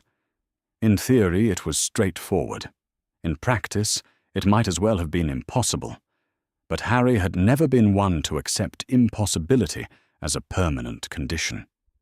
It was on a particularly grey December morning that he decided to attempt something he had been contemplating for several days: using magic to actively search for Peter's location. The theoretical basis was sound enough. Peter was an animagus, and his transformation left distinctive magical traces that should be detectable by someone with the right skills and tools. The challenge was that the right skills typically required years of training in advanced transfiguration theory, and the right tools usually meant specialized magical instruments that Harry definitely didn't possess. What he did have was the mysterious wand, his enhanced magical sensitivity from the lightning scar, and a level of determination that bordered on obsession. The Dursleys had all gone out for the morning, Vernon to his job at the drill company, Petunia to the shops with baby Dudley in tow, leaving Harry alone in the house for the first time since his arrival. It was the perfect opportunity to attempt something more ambitious than his usual subtle magical experiments. Working carefully despite his excitement, Harry freed the wand from its hiding place and settled back in his crib. Over the past 2 weeks, he had been practicing a form of magical sensing that seemed to combine elements of legilimency, divination, and something else that he couldn't quite identify. The technique allowed him to extend his awareness far beyond his physical location, touching the minds and magical signatures of wizards across considerable distances. Closing his eyes and gripping the wand with both tiny hands, Harry began to extend his magical senses outward from Privet Drive. The process had become more familiar with practice, though it still required tremendous concentration and left him physically exhausted afterward. First, he sensed the protective wards around his current location, Dumbledore's magic, warm and complex, designed to monitor threats while maintaining the blood protection that kept him safe. Then came the background magical field of Wizarding Britain, a tapestry of thousands of individual magical signatures going about their daily lives. But Harry wasn't interested in the general population. He was looking for something specific, the magical signature of an animagus in animal form, hiding among muggles who had no idea what they were sheltering. The search required a different approach than his previous magical experiments.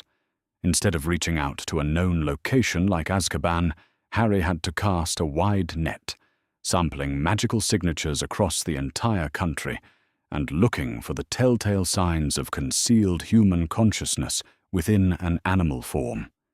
It was exhausting, painstaking work. For every genuine animagus signature he detected, and there weren't many, the transformation was rare and strictly regulated. He had to carefully examine it to determine whether it matched his memories of Peter Pettigrew's magical presence. Most of the signatures he found were clearly not what he was looking for. A few belonged to unregistered animagi who were using their abilities for perfectly innocent purposes, avoiding social obligations, enjoying enhanced senses, or simply experiencing the freedom of animal form.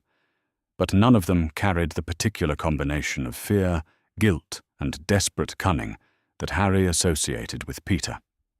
Hours passed as Harry methodically searched, extending his awareness across Scotland, Wales, northern England, and gradually working his way south. His infant body grew increasingly strained from the magical effort, and he could feel sweat beading on his forehead despite the December chill. And then, suddenly, he found something. The magical signature was faint and heavily concealed, buried beneath layers of what felt like self-imposed mental barriers. But beneath the concealment, Harry could sense a human consciousness that radiated the exact combination of cowardice and barely suppressed panic that he remembered from his encounters with Peter in his future memories. The location was somewhere in the West Country, not far from where Harry himself had been born, though the irony of that fact escaped him in the moment. More importantly, the magical signature was surrounded by the warm, comfortable presence of a large wizarding family.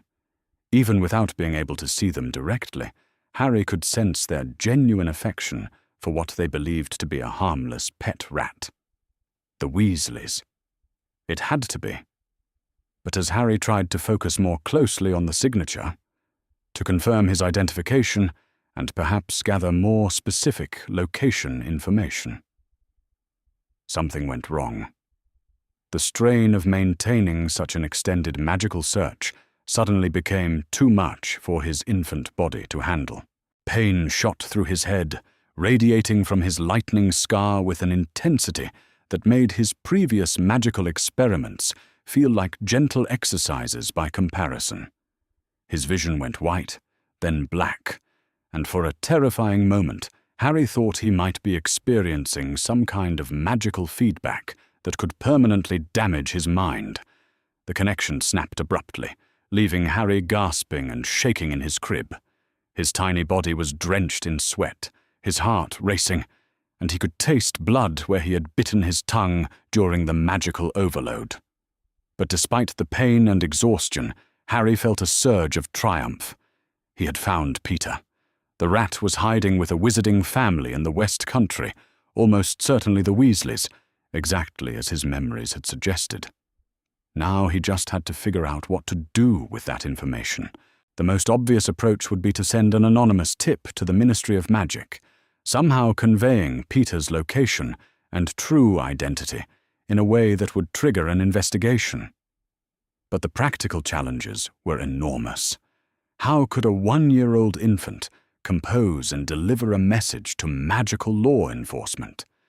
Even if Harry could somehow manipulate events to bring the truth to light, would anyone believe such an outlandish claim without concrete evidence? And there was another, more troubling consideration. According to Harry's memories of the timeline, the wizarding world in late 1981 was in a state of post-war exhaustion and relief. Voldemort was defeated, the Death Eaters were captured or scattered, and most people simply wanted to return to normal life as quickly as possible. The idea that one of the most celebrated victims of the war was actually a traitor hiding in plain sight might be too disruptive for the authorities to accept, even with evidence. Harry needed to be more strategic. He needed to find a way to expose Peter's identity that would be so undeniable, so publicly dramatic, that the wizarding world would have no choice but to confront the truth. But first, he needed to recover from his magical overexertion. The search for Peter had pushed his abilities to their absolute limit, and he could feel the strain in every cell of his tiny body. His magical reserves were completely depleted, and attempting any further spell work in his current condition would be not just ineffective, but dangerous. As Harry lay in his crib, struggling to regulate his breathing and waiting for the worst of the magical feedback to subside, his mind turned to the broader implications of what he was attempting. The First Wizarding War had officially ended with Voldemort's defeat on Halloween night, but Harry knew that the Dark Lord's apparent destruction was more illusion than reality. Somewhere out there, reduced to less than a ghost but not truly dead, Voldemort was already beginning the long process that would eventually lead to his return. Most of the wizarding world believed they were safe, that the nightmare was over. They had no idea that their victory was temporary, that the next war was already beginning to take shape in the shadows. When Voldemort did return, and Harry's memories made it clear that he would, the wizarding world would be unprepared, complacent, vulnerable. But what if things were different this time? What if Harry could use his knowledge of the future to prevent not just individual tragedies like Sirius's imprisonment, but the larger catastrophe that was coming? The idea was both exhilarating and terrifying. Changing small details of the timeline was one thing, saving a life here, preventing an injustice there. But actively working to prevent Voldemort's return to fundamentally alter the course of wizarding history would require resources and capabilities far beyond what Harry currently possessed. Yet the alternative, allowing events to unfold as they had in his memories, accepting that hundreds of people would die in the coming war simply because he lacked the power to stop it, was unacceptable. Harry's thoughts were interrupted by the sound of the front door opening, followed by Petunia's voice, calling out in irritation. "Harry, are you awake? You'd better not have been making noise while we were gone." Quickly concealing his wand and trying to compose himself into a semblance of normal infant behavior, Harry listened as his relatives returned from their morning errands. Vernon's heavy footsteps, Dudley's satisfied babbling after what was presumably a successful shopping expedition, and Petunia's continued muttering about the inconvenience of having to accommodate his presence in their perfectly ordered household. But Harry's mind remained focused on more important matters. He had located Peter Pettigrew. He had confirmed that the rat was hiding with the Weasley family, just as his memories had suggested. Now he needed to figure out how to expose that truth in a way that would free Sirius and begin the process of preparing the wizarding world for the challenges ahead. It wouldn't be easy. It might take months or even years before Harry was in a position to take direct action. But he had made genuine progress. For the first time since awakening in his infant body, he had concrete information about the location of one of his targets. As Petunia's footsteps approached the nursery, Harry settled back into his crib and began to plan his next move. The search for Peter had shown him both the potential and the limitations of his current magical abilities. He could gather information, establish communication across vast distances, and influence events in subtle ways. But he needed to be smarter about how he used those capabilities. The magical overload he had just experienced was a warning. Pushing too hard, too fast, could leave him permanently damaged or worse. He needed to pace himself, to build his strength gradually while laying the groundwork for more dramatic action in the future. The war might be over in the minds of most wizards, but Harry knew better. The real war, the war that would determine the ultimate fate of the wizarding world, was just beginning. And this time, Harry Potter intended to be ready for it. Even if he had to wage that war, one carefully planned step at a time, from the confines of a nursery in Little Whinging, Surrey. The rat's secret was no longer secret, at least not from Harry. Now he just had to figure out how to share that knowledge with the people who could do something about it. And he had to do it before Peter's hiding became so entrenched that exposing him would be impossible. January had arrived with a bitter cold that seemed to seep through the walls of No. 4 Privet Drive. But Harry barely noticed the physical discomfort. His attention was focused entirely on the magical disturbances he could sense rippling through the wizarding world, disturbances that carried news both welcome and terrible. The clean-up from Voldemort's defeat was accelerating under Minister Millicent Bagnold's leadership, and the trials of captured Death Eaters had become a daily occurrence at the Ministry of Magic. Through his enhanced magical senses, Harry could feel the weight of each judgment, the collective sigh of relief from a wizarding population desperate to believe that the nightmare was truly over. But Harry knew better than to feel relief. Each trial, each imprisonment, each declaration of victory only drove home how much the wizarding world still didn't understand about what they were facing. It was on a particularly grey afternoon that Harry sensed something that made his infant blood run cold. The magical disturbance was different from the usual courtroom proceedings, darker, more violent, carrying with it an emotional resonance that spoke of torture and madness and irreversible loss. Someone was being attacked. Someone was being destroyed. And through the chaotic swirl of magical energy, Harry caught a familiar signature, young, pure, innocent, and very close to his own age. Neville. Harry's tiny body went rigid with horror as he realized what was happening. The Longbottom torture was taking place right now, at this very moment, while he lay helpless in his crib hundreds of miles away. Bellatrix Lestrange and her fellow Death Eaters were destroying two of the bravest Aurors in the Ministry, reducing them to shells of their former selves in a desperate attempt to learn Voldemort's whereabouts. And there was nothing, absolutely nothing, that Harry could do to stop it. The frustration and rage that followed this realization was unlike anything Harry had experienced in either of his lives.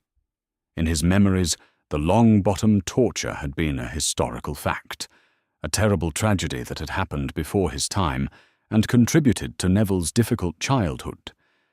But experiencing it in real time, feeling the magical echoes of Frank and Alice Longbottom's screams as their minds were systematically shattered, was a form of torture in its own right.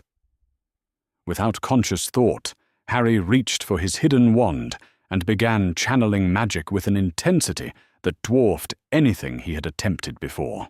His magical senses expanded outward like an explosion, racing across the countryside toward the source of the disturbance, carrying with them a fury that turned his infant magical core white-hot with power. For just a moment, a single, impossible moment, Harry's consciousness touched the scene of the torture directly. He could sense Bellatrix Lestrange, 30 years old and completely consumed by fanatical devotion to her fallen master, as she held her wand steady and poured Cruciatus curses into the bound Aurors.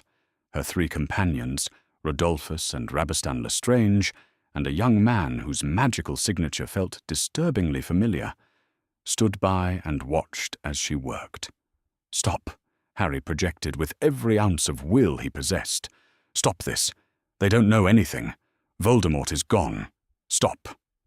But the distance was too great, his power too unfocused, and the Death Eaters too consumed by their own madness to notice his intervention.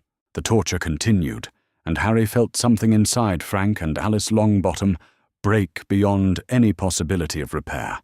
The magical feedback from his failed intervention hit Harry like a physical blow.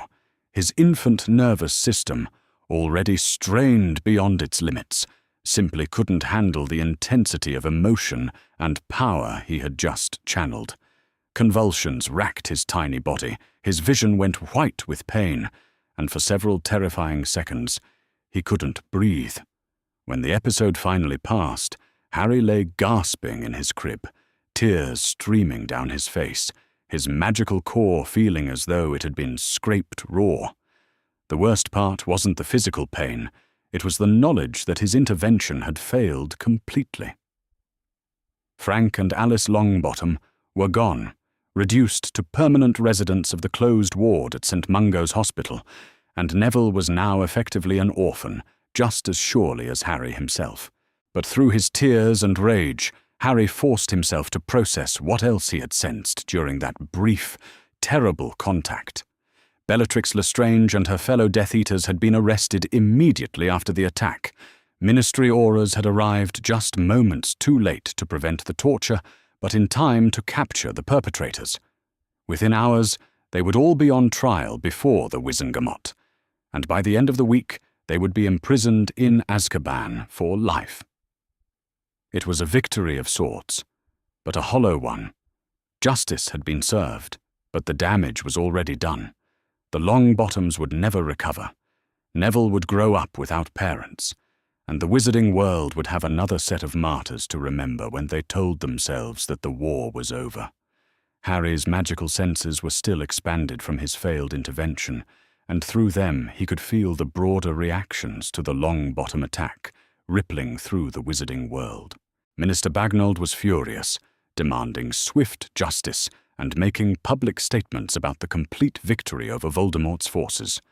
Bartemius Crouch Sr., as head of the Department of Magical Law Enforcement, was orchestrating the trials with ruthless efficiency, determined to demonstrate that the Ministry would show no mercy to Death Eaters. The trials themselves were theatre as much as justice. Public displays of the Ministry's power designed to convince the wizarding population that they were safe, that the threat had been neutralized, that normal life could resume. Harry could sense the collective sigh of relief from thousands of magical minds as each Death Eater was sentenced and imprisoned. But Harry also sensed something else, something that filled him with foreboding. The trials were being conducted with more focus on dramatic impact than on uncovering the complete truth. Bartemius Crouch Sr. was more interested in swift convictions than thorough investigations, more concerned with public confidence than with understanding how the Death Eater network had really operated. That meant crucial details were being overlooked. Important connections were going uninvestigated. And most critically, the question of whether all of Voldemort's followers had been captured was being answered with dangerous overconfidence. Harry knew, from his memories of the future, that several Death Eaters would escape justice entirely during this period.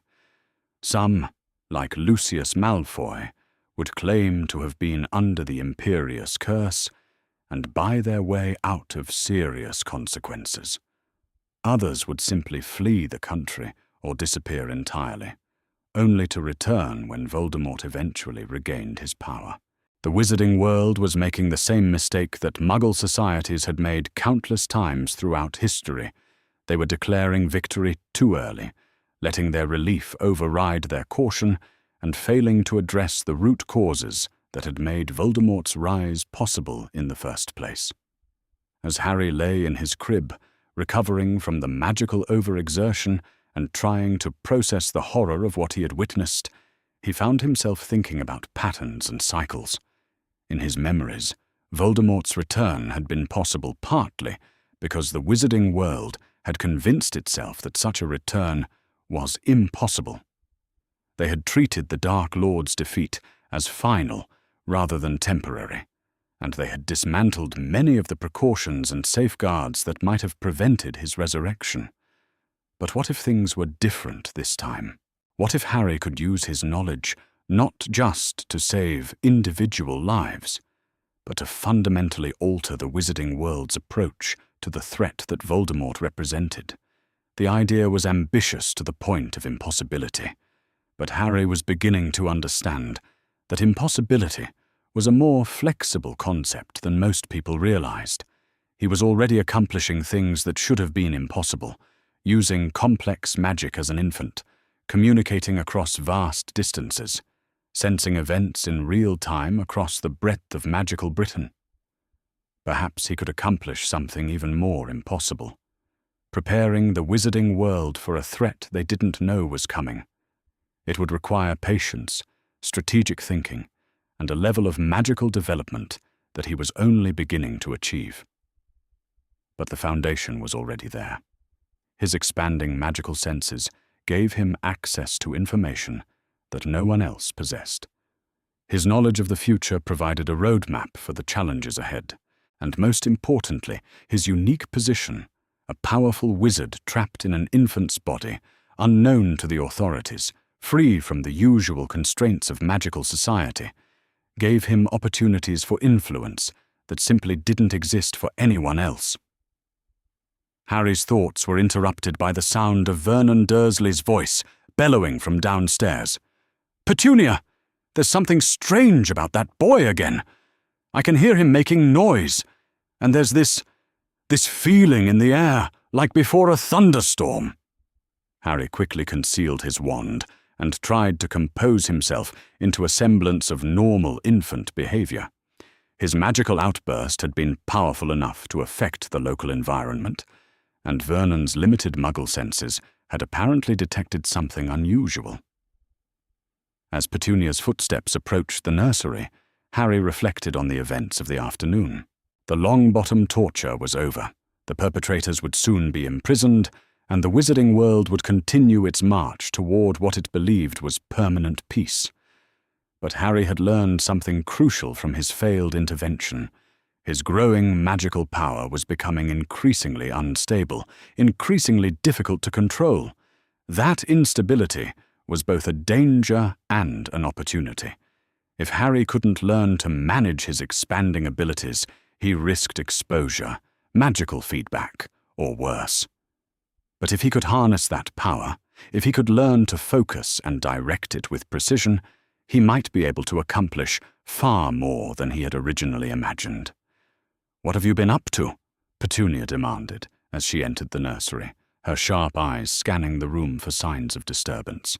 Harry looked up at her with the wide, innocent expression he had perfected over the past few months, giving no sign that he had just attempted to magically intervene in a terrorist attack 100 miles away.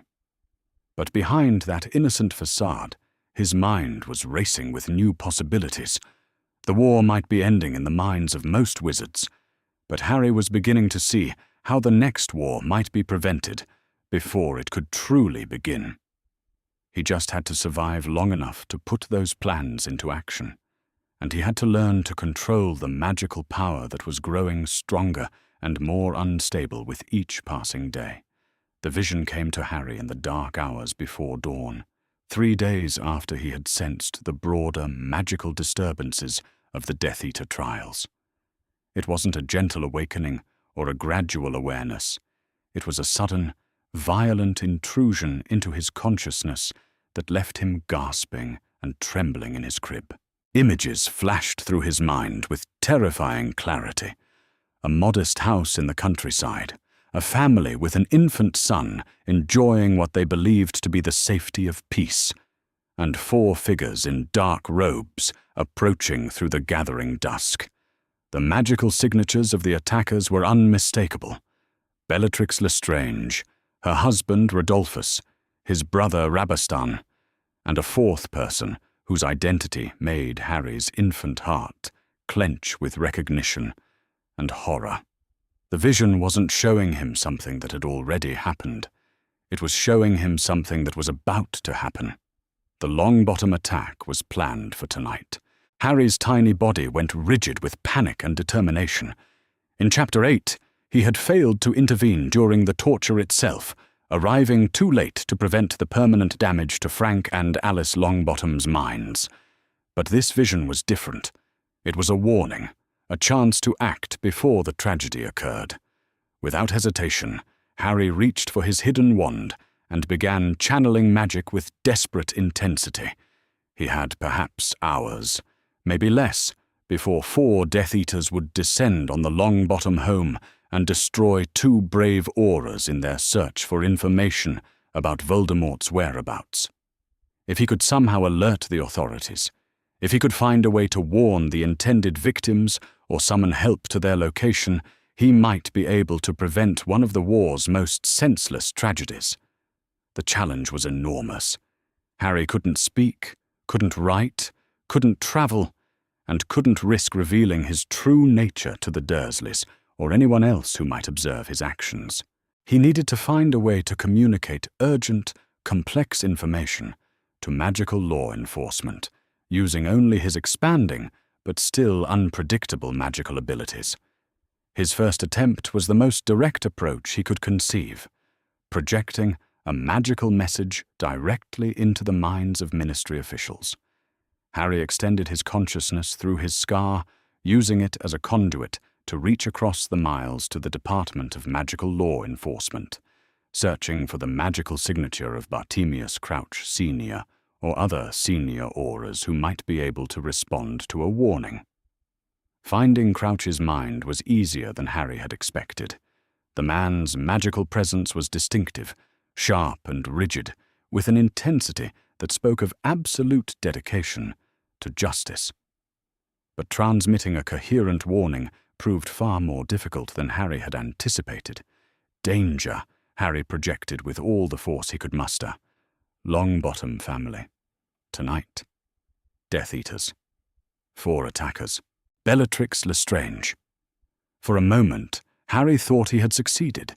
He sensed Crouch's attention focusing sharply, felt a spike of alertness and concern. But then the connection wavered and fragmented, and Harry realized with growing horror that his message had been too fragmented, too unclear. Crouch had sensed some kind of magical disturbance, but he hadn't understood the specific warning or its urgency. Desperate, Harry tried a different approach. Instead of attempting direct mental communication, he began channeling raw magical energy into the protective wards around the Longbottom home. If he could trigger their defensive systems, if he could create enough of a magical disturbance to alert nearby aura patrols, it might bring help before the attack could succeed. But the distance was enormous, and Harry's infant magical core was already strained from his previous attempts. As he poured power into the connection, reaching across hundreds of miles to touch magical defenses he had never seen, he felt his control beginning to slip. The wand in his tiny hands grew hot, then painfully warm, as magic flowed through it at levels far beyond what it was designed to handle from such a young wizard. Harry's vision began to blur, his breathing became labored, and he could taste blood from biting his tongue in concentration. But still he pushed, driven by the knowledge that two innocent people, fellow members of the Order of the Phoenix, parents of a child his own age, were about to suffer horribly if he failed. For just a moment, Harry felt his magic touch the Longbottom wards. The protective enchantments responded to his interference, flaring briefly with golden light as they detected what they interpreted as a potential threat. But instead of summoning help, the wards simply strengthened their defenses, sealing the house more tightly against magical intrusion. Harry had succeeded only in making it harder for anyone to detect what was about to happen inside. The magical feedback from his failed intervention hit Harry like a thunderbolt. His infant nervous system, already pushed far beyond its limits, convulsed violently. The wand slipped from his tiny fingers as his muscles spasmed, and he found himself struggling to breathe as waves of magical exhaustion washed over him. But even through his physical distress, Harry's enhanced senses continued to monitor the situation. He felt the Death Eaters approaching the Longbottom home, sensed their cruel anticipation as they prepared to extract information about their fallen master's whereabouts. And he felt the peaceful, unsuspecting presence of Frank and Alice Longbottom settling in for what they believed would be a quiet evening with their infant son. Harry tried one final, desperate gambit. Using the last reserves of his magical strength, he attempted to project a warning directly to the Longbottoms themselves, hoping that their aura training might allow them to recognize and respond to an unusual magical contact. "Danger approaching," he broadcast, pouring his terror and urgency into the message. "4 Death Eaters, Bellatrix Lestrange, escape, hide, fight." For a heartbreaking moment, Harry felt Frank Longbottom's consciousness respond to his warning. The man's magical signature sharpened with sudden alertness, and Harry sensed him rising from his chair, reaching for his wand, beginning to cast protective spells around his home. But it was too late. Even as Frank reacted to Harry's warning, the Death Eaters were already breaking through the Longbottom defenses, their superior numbers and preparation overwhelming the hasty protective measures that Frank was trying to erect. What followed was exactly what Harry's future memories had told him to expect. But experiencing it in real time through his magical connection was infinitely worse than mere historical knowledge. He felt Frank's desperate attempts to protect his family, sensed Alice's fierce determination to defend her son, and then felt both of their minds begin to fracture under the sustained application of the Cruciatus curse. The torture went on for what felt like hours but was probably only minutes. Harry, still connected to the scene through his overextended magical senses, experienced every moment of Frank and Alice's agony as a sympathetic echo in his own consciousness. By the time auras finally arrived, alerted by the magical disturbance that Harry's intervention had inadvertently created, the damage was complete and irreversible. Frank and Alice Longbottom had been reduced to empty shells, their minds shattered beyond any possibility of repair. Neville, like Harry himself, was now effectively an orphan. The emotional shock of witnessing his failure, combined with the massive magical overexertion he had just endured, triggered something unprecedented in Harry's young life. The careful control he had been developing over his magical abilities completely collapsed, and raw power began pouring out of him in chaotic, uncontrolled waves. The immediate effect was dramatic. Every piece of glass in the Dursley house, windows, mirrors, drinking glasses, television screen, cracked simultaneously. The electrical system sparked and failed, plunging number 4 Privet Drive into darkness. Even the metal fixtures began to vibrate with harmonic resonance as Harry's magical outburst affected the fundamental structure of matter around him. "What the devil?" Vernon's voice bellowed from downstairs, cut off abruptly as the house's electrical system failed entirely. But Harry was beyond caring about concealment or consequences.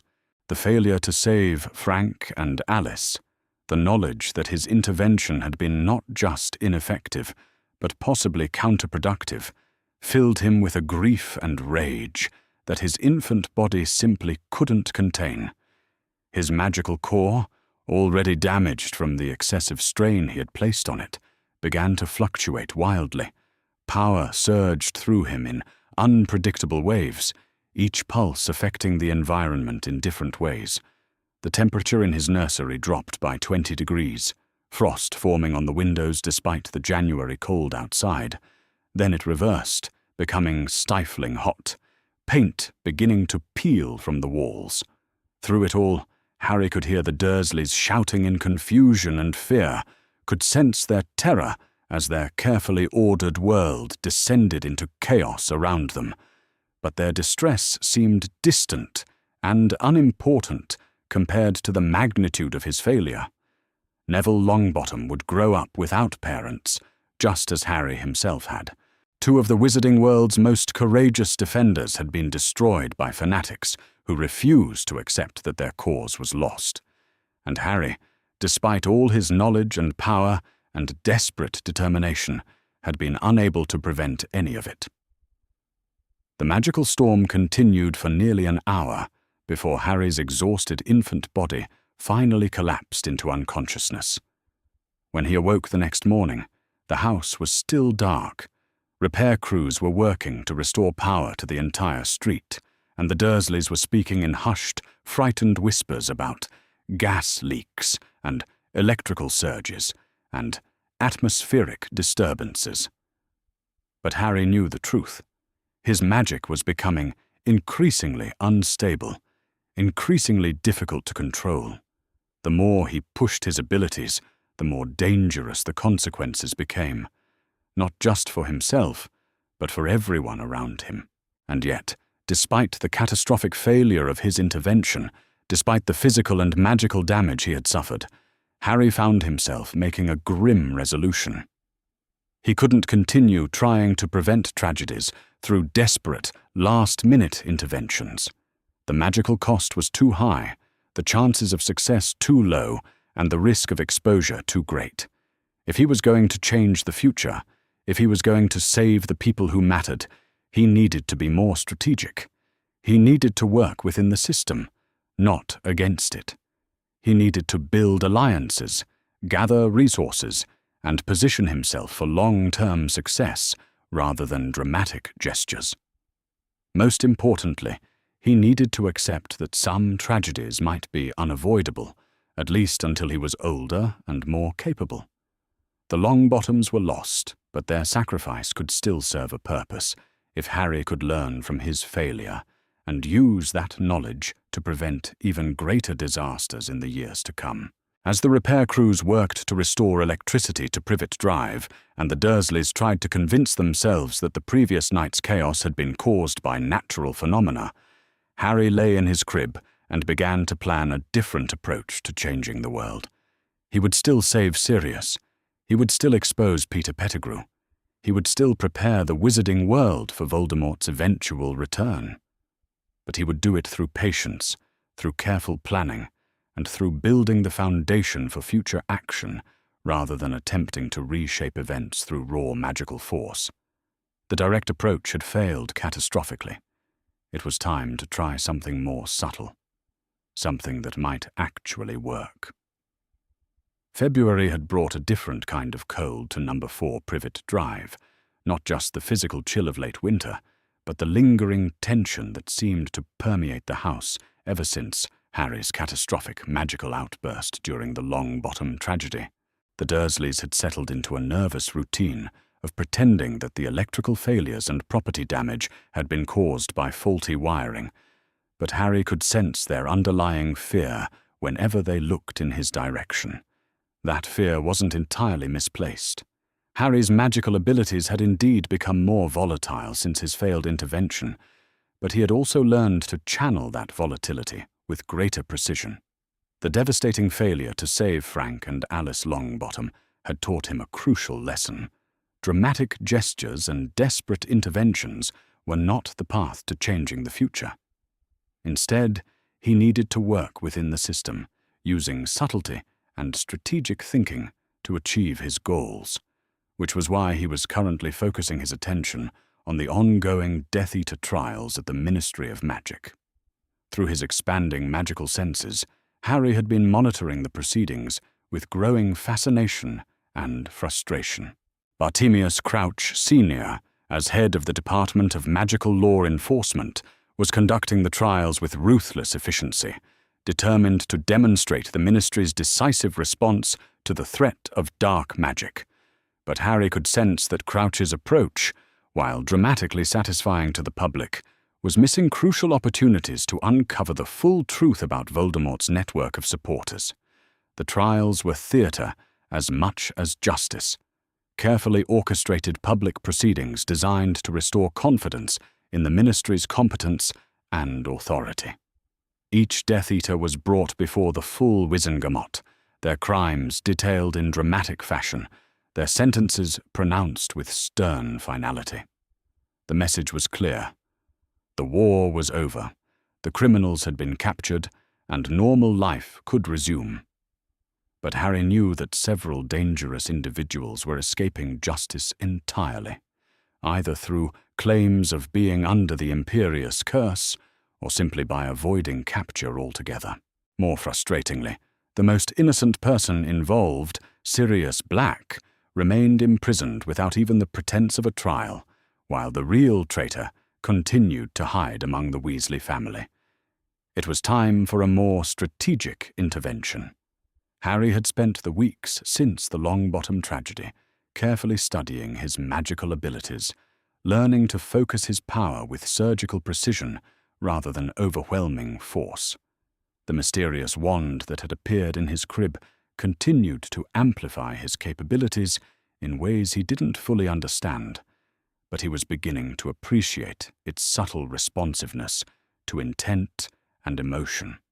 More importantly, he had discovered that his enhanced magical senses could be used not just to observe events at a distance, but to influence them in ways that would appear entirely natural to any observers.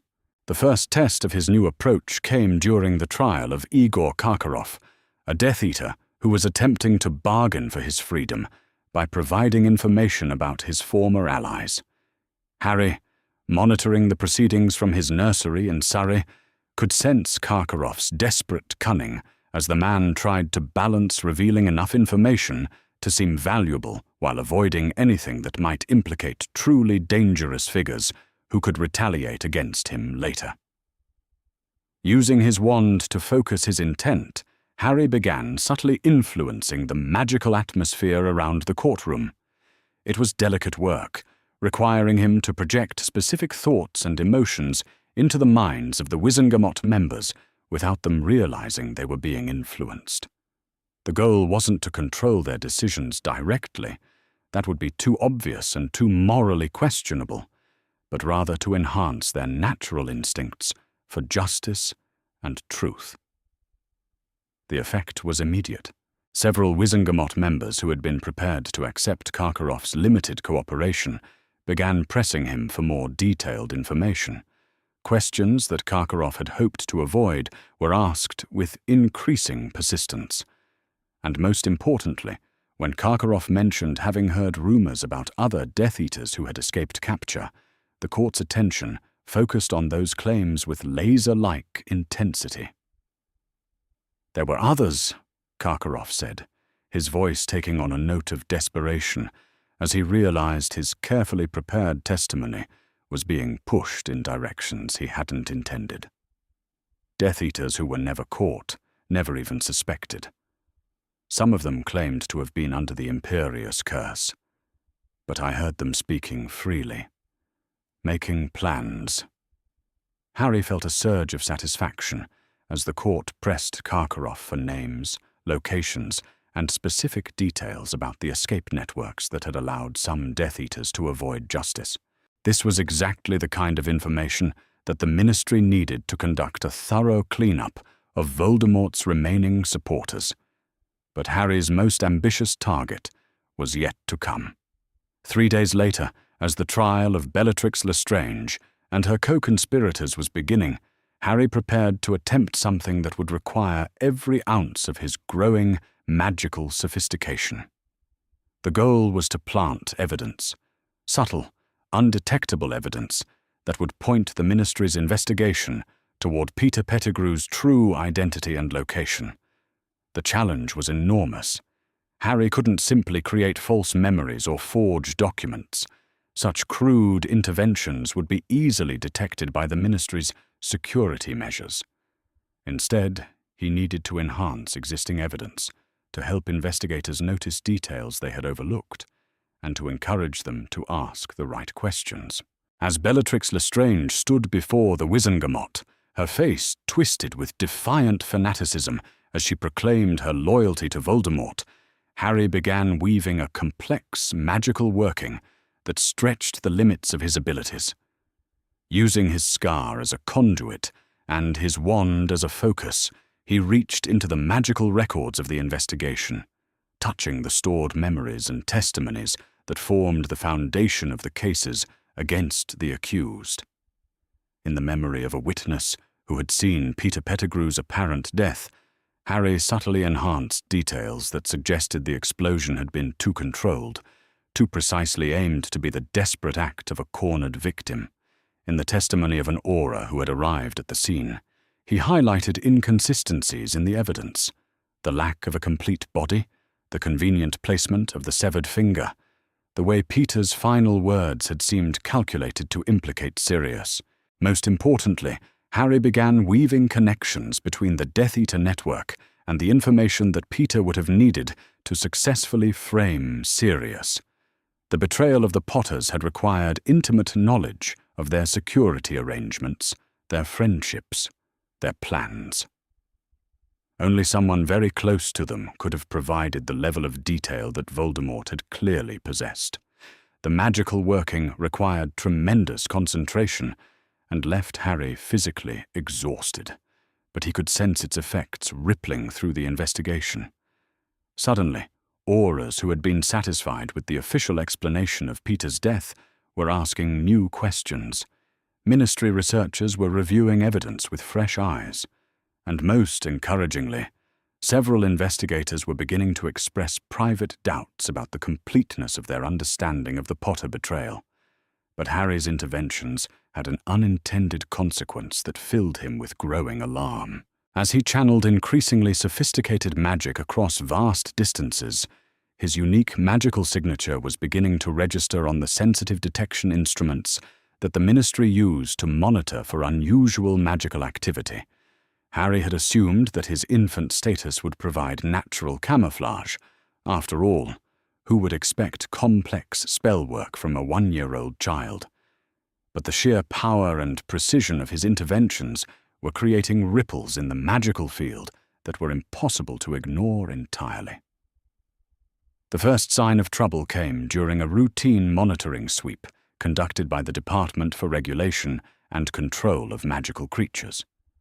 The department's instruments, designed to detect unauthorized magical activity in Muggle areas, registered a series of powerful but unidentified magical signatures emanating from the Surrey region.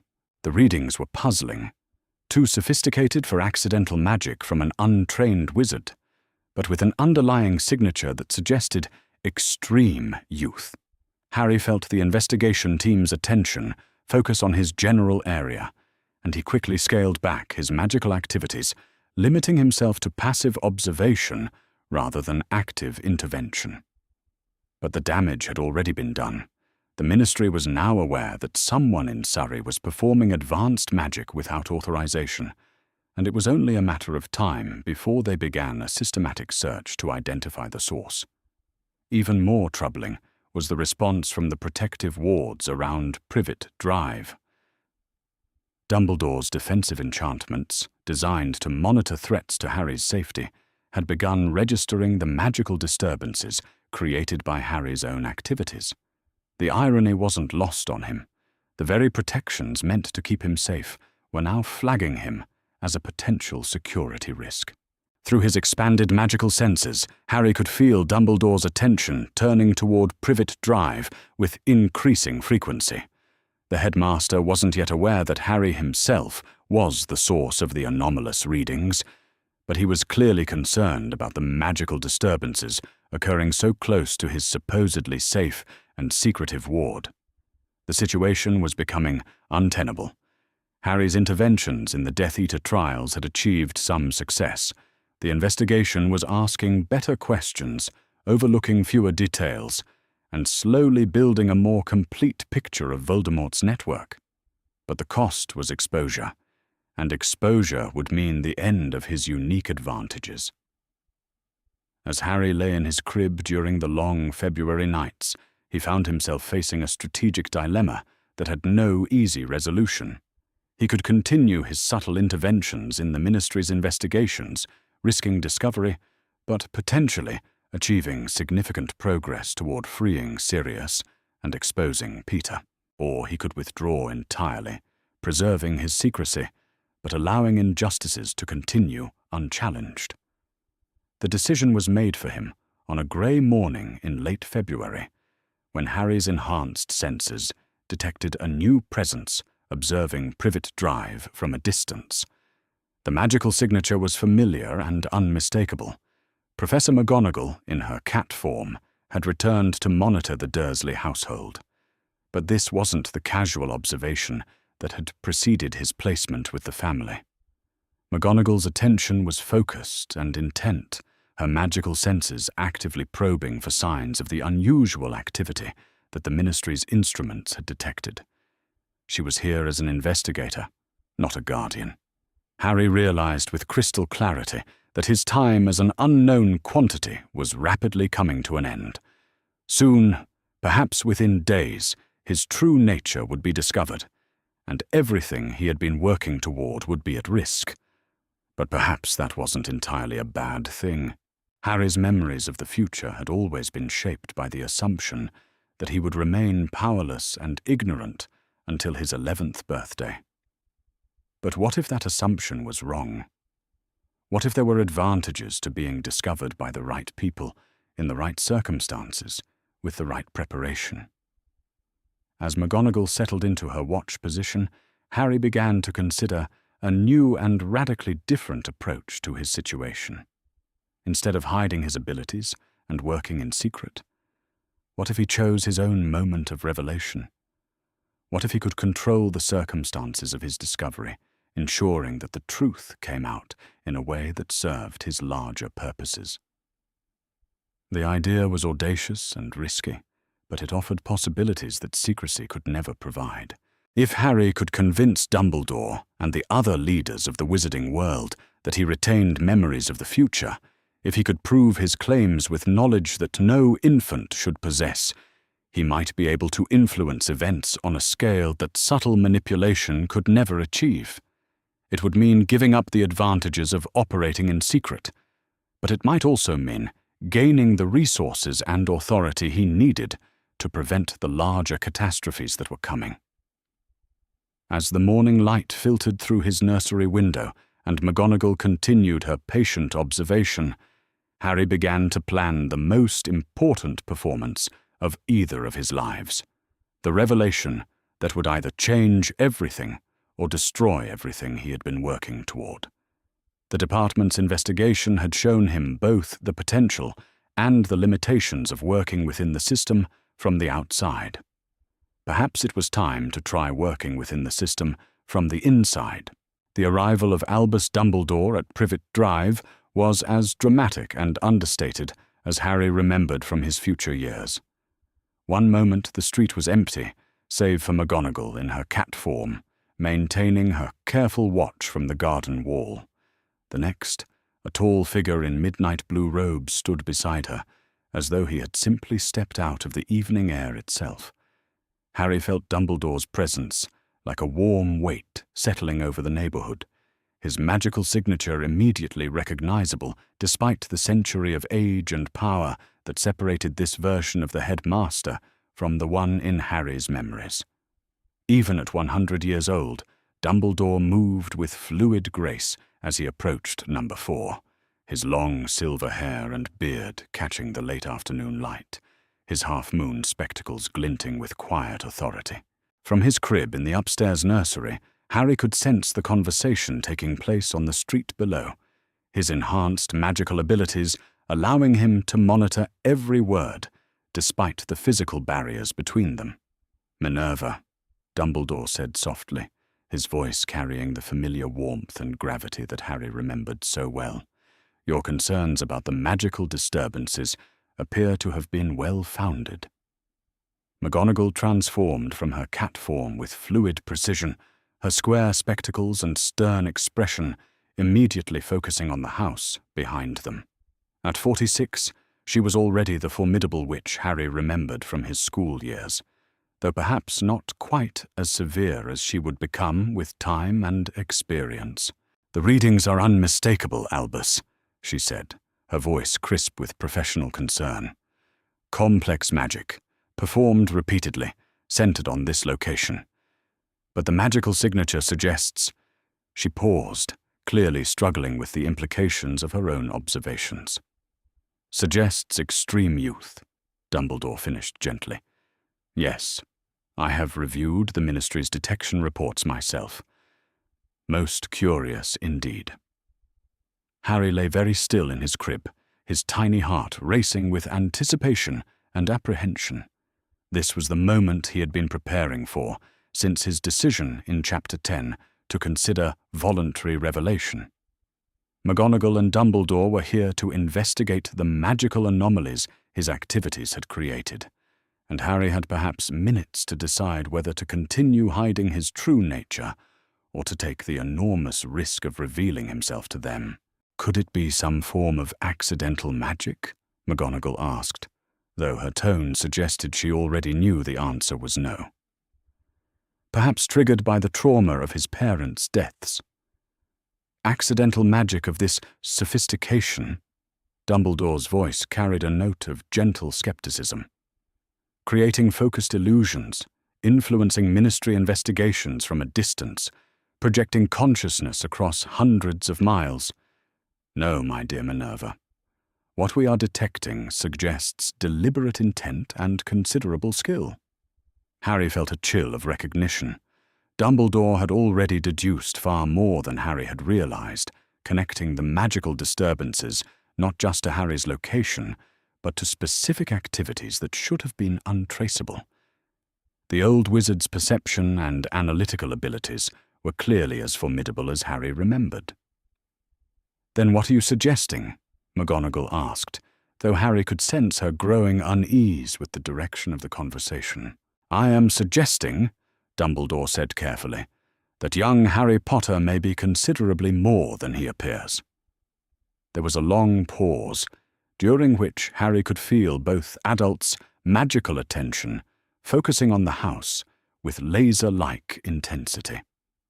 McGonagall's surprise was palpable, but Dumbledore's presence carried the weight of suspicion that had been building for weeks. Harry made his decision.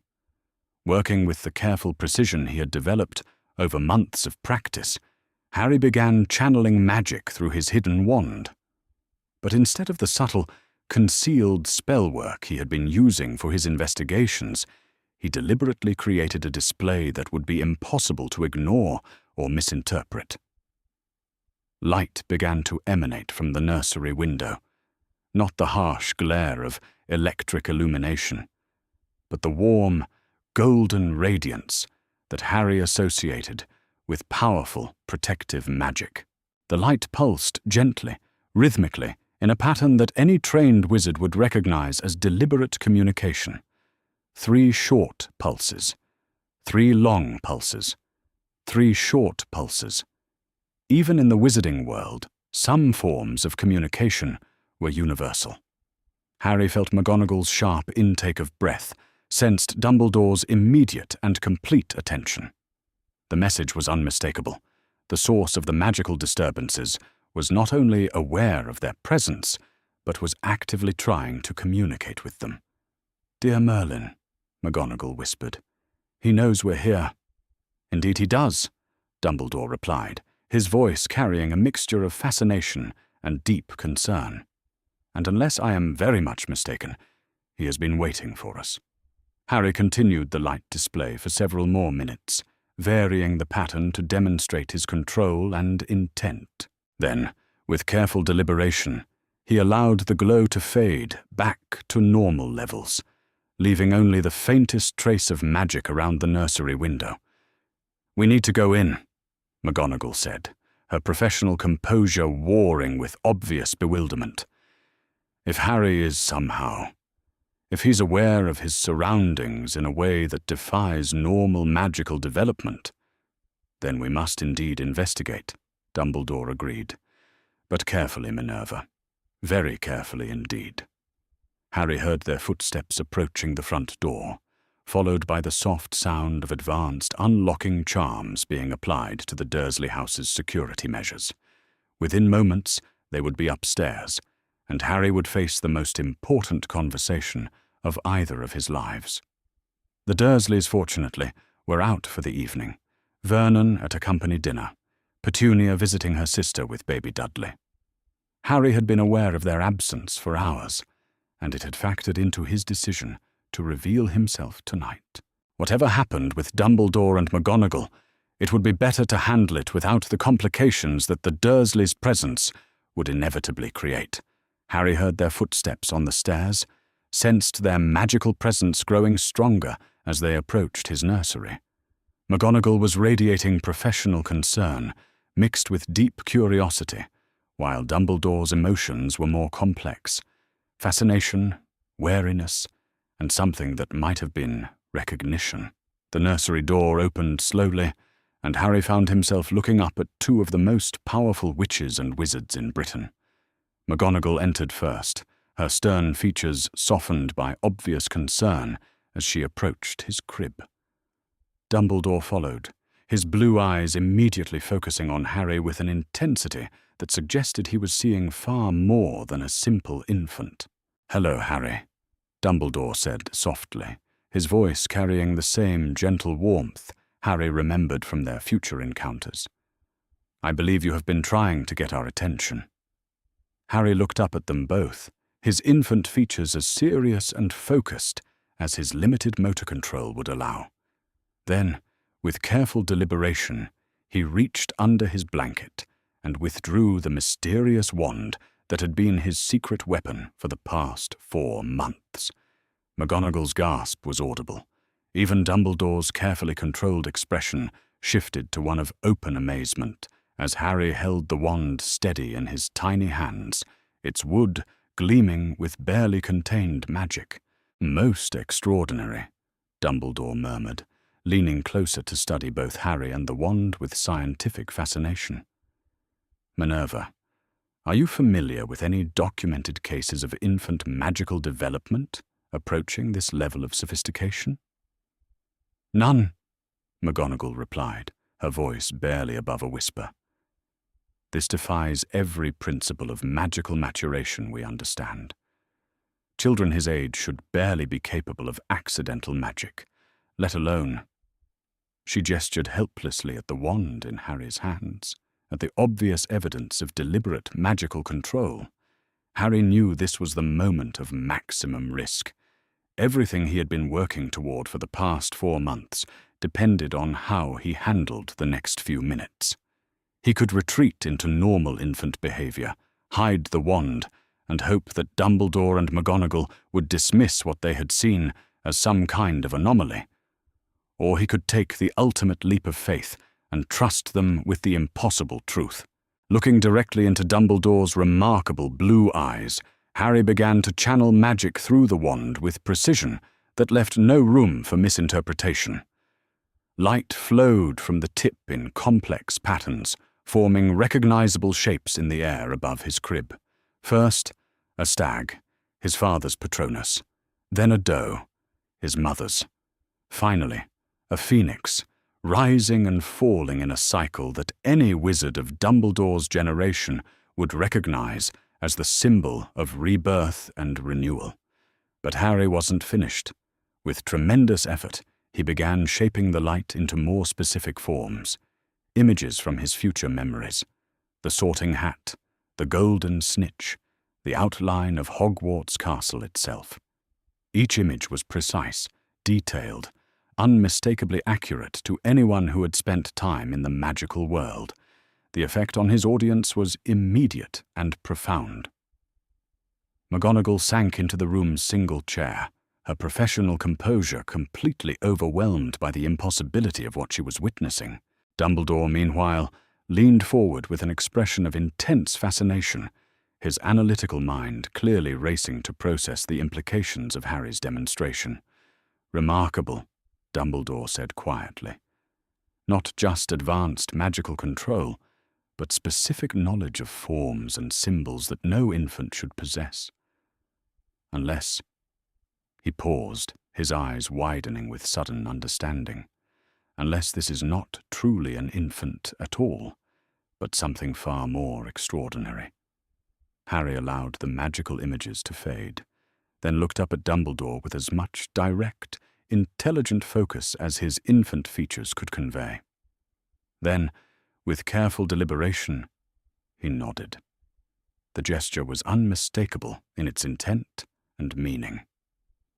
Harry Potter, aged 15 months, had just confirmed that he understood their conversation and agreed with Dumbledore's assessment. "Good heavens," McGonagall breathed. "Albus, what are we looking at here? This is impossible." "Impossible, perhaps, but not unprecedented," Dumbledore replied, his voice carrying the weight of vast knowledge and experience. "There are references in the oldest magical texts to consciousness that transcends normal temporal boundaries, to awareness that spans multiple lifetimes or timelines. But I had always assumed such references were purely theoretical." Harry felt a surge of hope. Dumbledore was not only accepting the reality of what he was seeing, but was already developing theories that might explain it. If anyone in the wizarding world could understand and accept the truth of Harry's situation, it would be Albus Dumbledore. "Harry," Dumbledore said, addressing him directly with obvious respect, despite his infant appearance. "I believe you have knowledge that extends far beyond what any child your age should possess. Knowledge of the future, perhaps? Memories of events that have not yet occurred?" Harry nodded again, more emphatically this time. "And you have been using that knowledge to influence events in the wizarding world? The investigations into Death Eater activities, the questions being raised about certain individuals who may have escaped justice?" Another nod. Dumbledore was quiet for a long moment, his remarkable mind clearly processing the implications of this revelation. When he spoke again, his voice carried a note of profound respect. "Then we have much to discuss, Harry Potter. Much indeed." As McGonagall continued to stare in bewilderment, and Dumbledore began asking careful questions that Harry could answer with simple gestures, Harry felt a weight lifting from his shoulders that he hadn't even realized he was carrying. The isolation was over. The need to work alone, to struggle against impossible odds without allies or support, was coming to an end. Harry Potter had found his way back to the two people who, in his memories, had always represented wisdom, power, and the dedication to doing what was right, regardless of the personal cost. Now the real work could begin. 6 months had passed since that pivotal evening, when Harry had revealed his true nature to Dumbledore and McGonagall, and the changes in his life had been both profound and carefully subtle. Now 2 years and 3 months old, Harry possessed a vocabulary and motor control that, while still limited by his physical development, allowed for basic communication with the 2 adults who had become his secret allies and guides. The nursery at No. 4 Privet Drive had been quietly transformed into something resembling a miniature study, though to casual observation it remained an ordinary child's room. Dumbledore had provided books that appeared to be simple picture books, but revealed their true contents only to Harry's enhanced perception. McGonagall had contributed educational toys that were actually sophisticated magical instruments designed to help Harry develop his abilities in controlled, measured ways. Most importantly, both adults had accepted the reality of Harry's situation with a grace and wisdom that had exceeded even Harry's optimistic expectations. "The evidence regarding Peter Pettigrew grows stronger each week," Dumbledore said during one of their regular evening meetings, his voice pitched low despite the privacy charms he had woven around the room. "Your insights have proven invaluable in directing our investigation toward the most productive lines of inquiry." Harry looked up from where he sat, surrounded by his magical learning materials, his green eyes bright with the intelligence that no longer needed to be hidden from these particular visitors. At 2 years old, his speech was still limited, but Dumbledore and McGonagall had learned to interpret his expressions, gestures, and simple words with remarkable accuracy. "Sirius?" Harry asked, the single word carrying all the hope and urgency he felt about his godfather's situation. "Progress, but slowly," McGonagall replied from her position at the window, where she maintained her vigilant watch for any sign that their activities were being observed. "The Ministry remains convinced of his guilt, but questions are beginning to be raised about the completeness of their investigation. Your suggestions about inconsistencies in Peter's apparent death have not gone unnoticed by the more perceptive members of the Wizengamot." Harry nodded, though he couldn't entirely hide his frustration with the pace of their efforts. 6 months of careful strategic intervention had yielded significant progress, but Sirius remained in Azkaban, and Peter continued his comfortable existence as the Weasley family's pet rat. The challenge, as Dumbledore had explained during their first real conversation, was that exposing the truth about Peter required more than simply knowing where he was hiding. They needed ironclad evidence that would be accepted by a ministry still dealing with post-war trauma and reluctant to admit that their justice system had failed so spectacularly.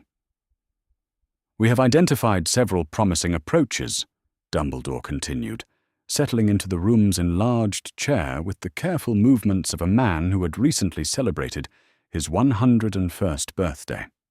"The Animagus registry contains certain irregularities that can be exploited. Peter's registration was completed under suspicious circumstances, with witnesses whose testimony now appears questionable upon closer examination." "When?" Harry asked, the word coming out with the slight lisp that was normal for his age, but which carried an adult's impatience. "Soon," Dumbledore replied gently. "But not immediately. The wizarding world has settled into a comfortable belief that the war is over, that all threats have been neutralized. Disturbing that peace requires careful preparation and unshakable evidence. A mistake now could set back our efforts by years."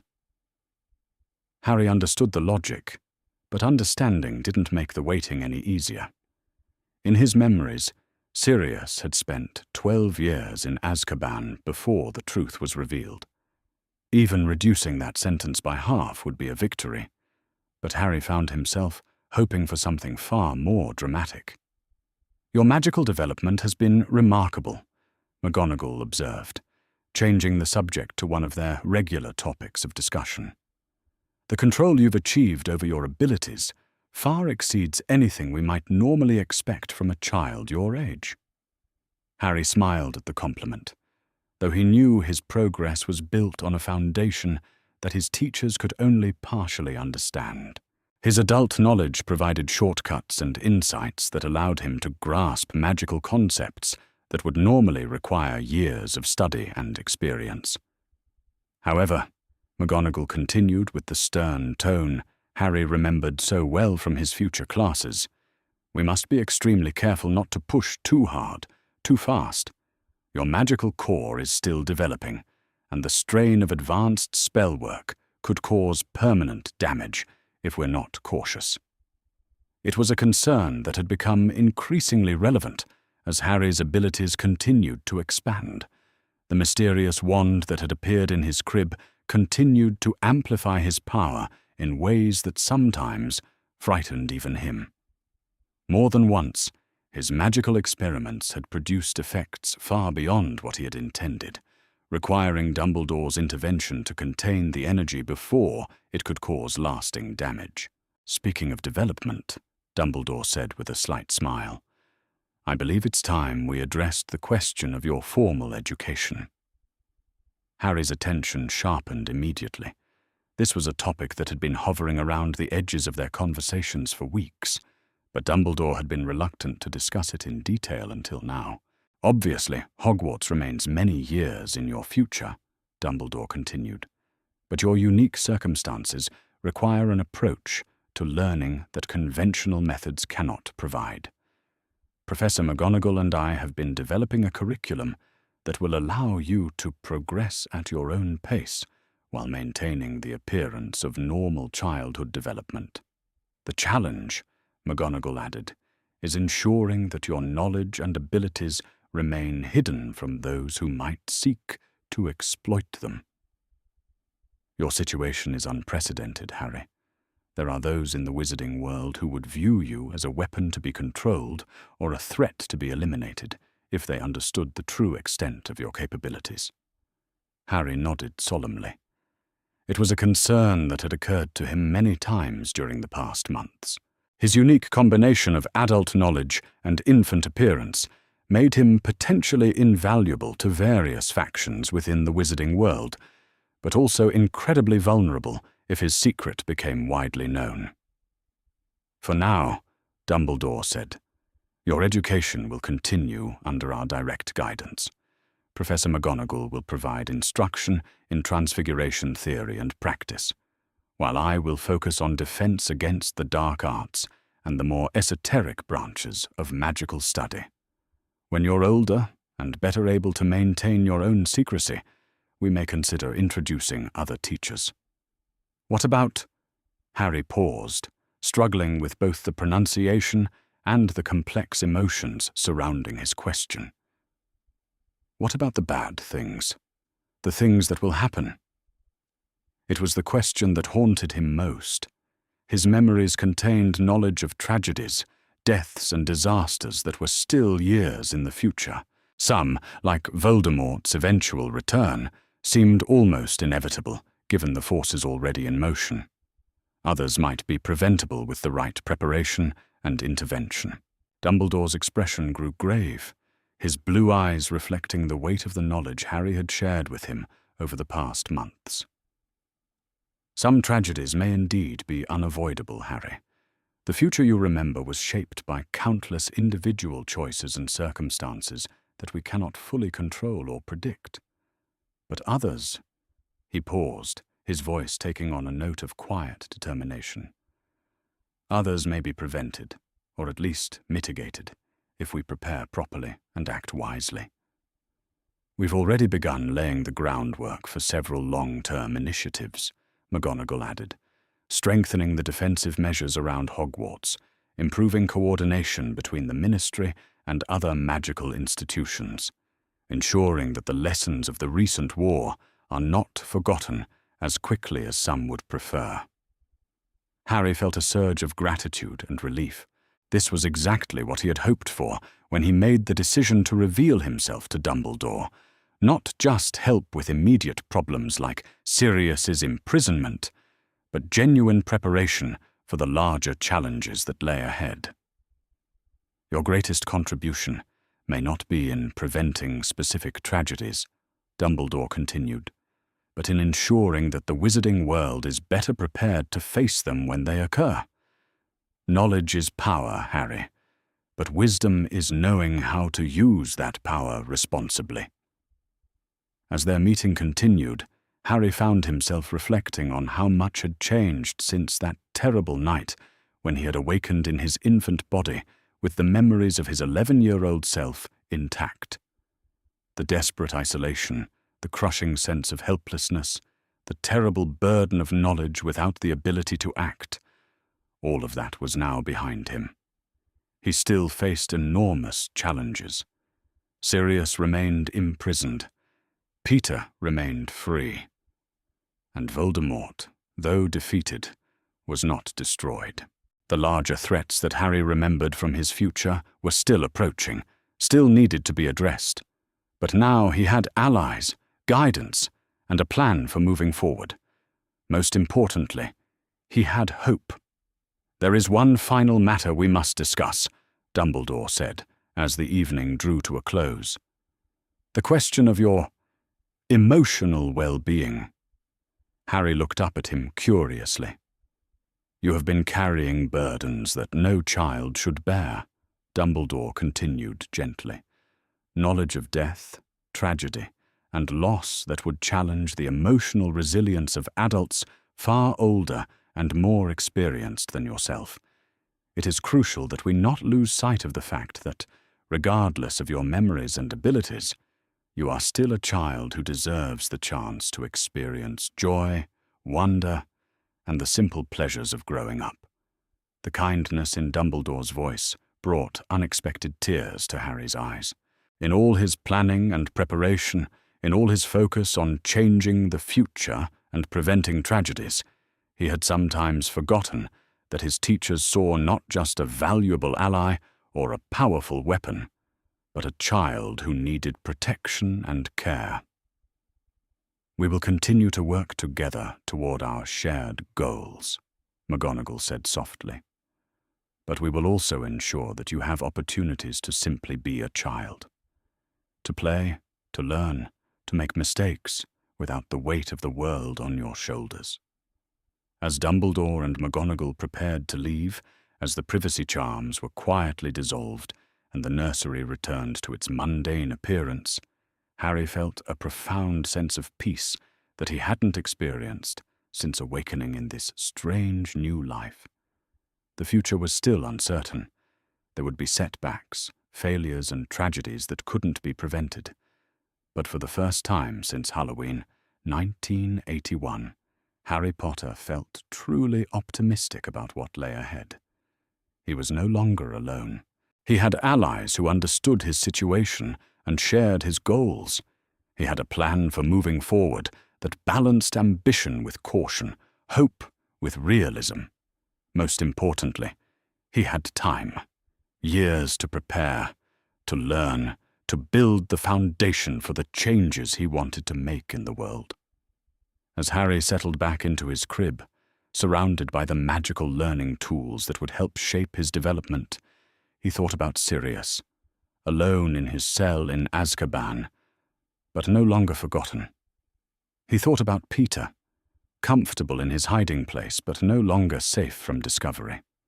He thought about Voldemort, defeated but not destroyed, and the preparations that would need to be made for his inevitable return. But most of all, Harry thought about the future. Not the future he remembered, dark and filled with loss, but the future he was now working to create. A future where the people he cared about might survive, where the wizarding world might be better prepared for the challenges ahead, where hope and wisdom might triumph over fear and ignorance. It would take years to achieve, and there would be no guarantees of success. But Harry Potter, aged 2 years and 3 months, closed his eyes and began to dream of the better world he was determined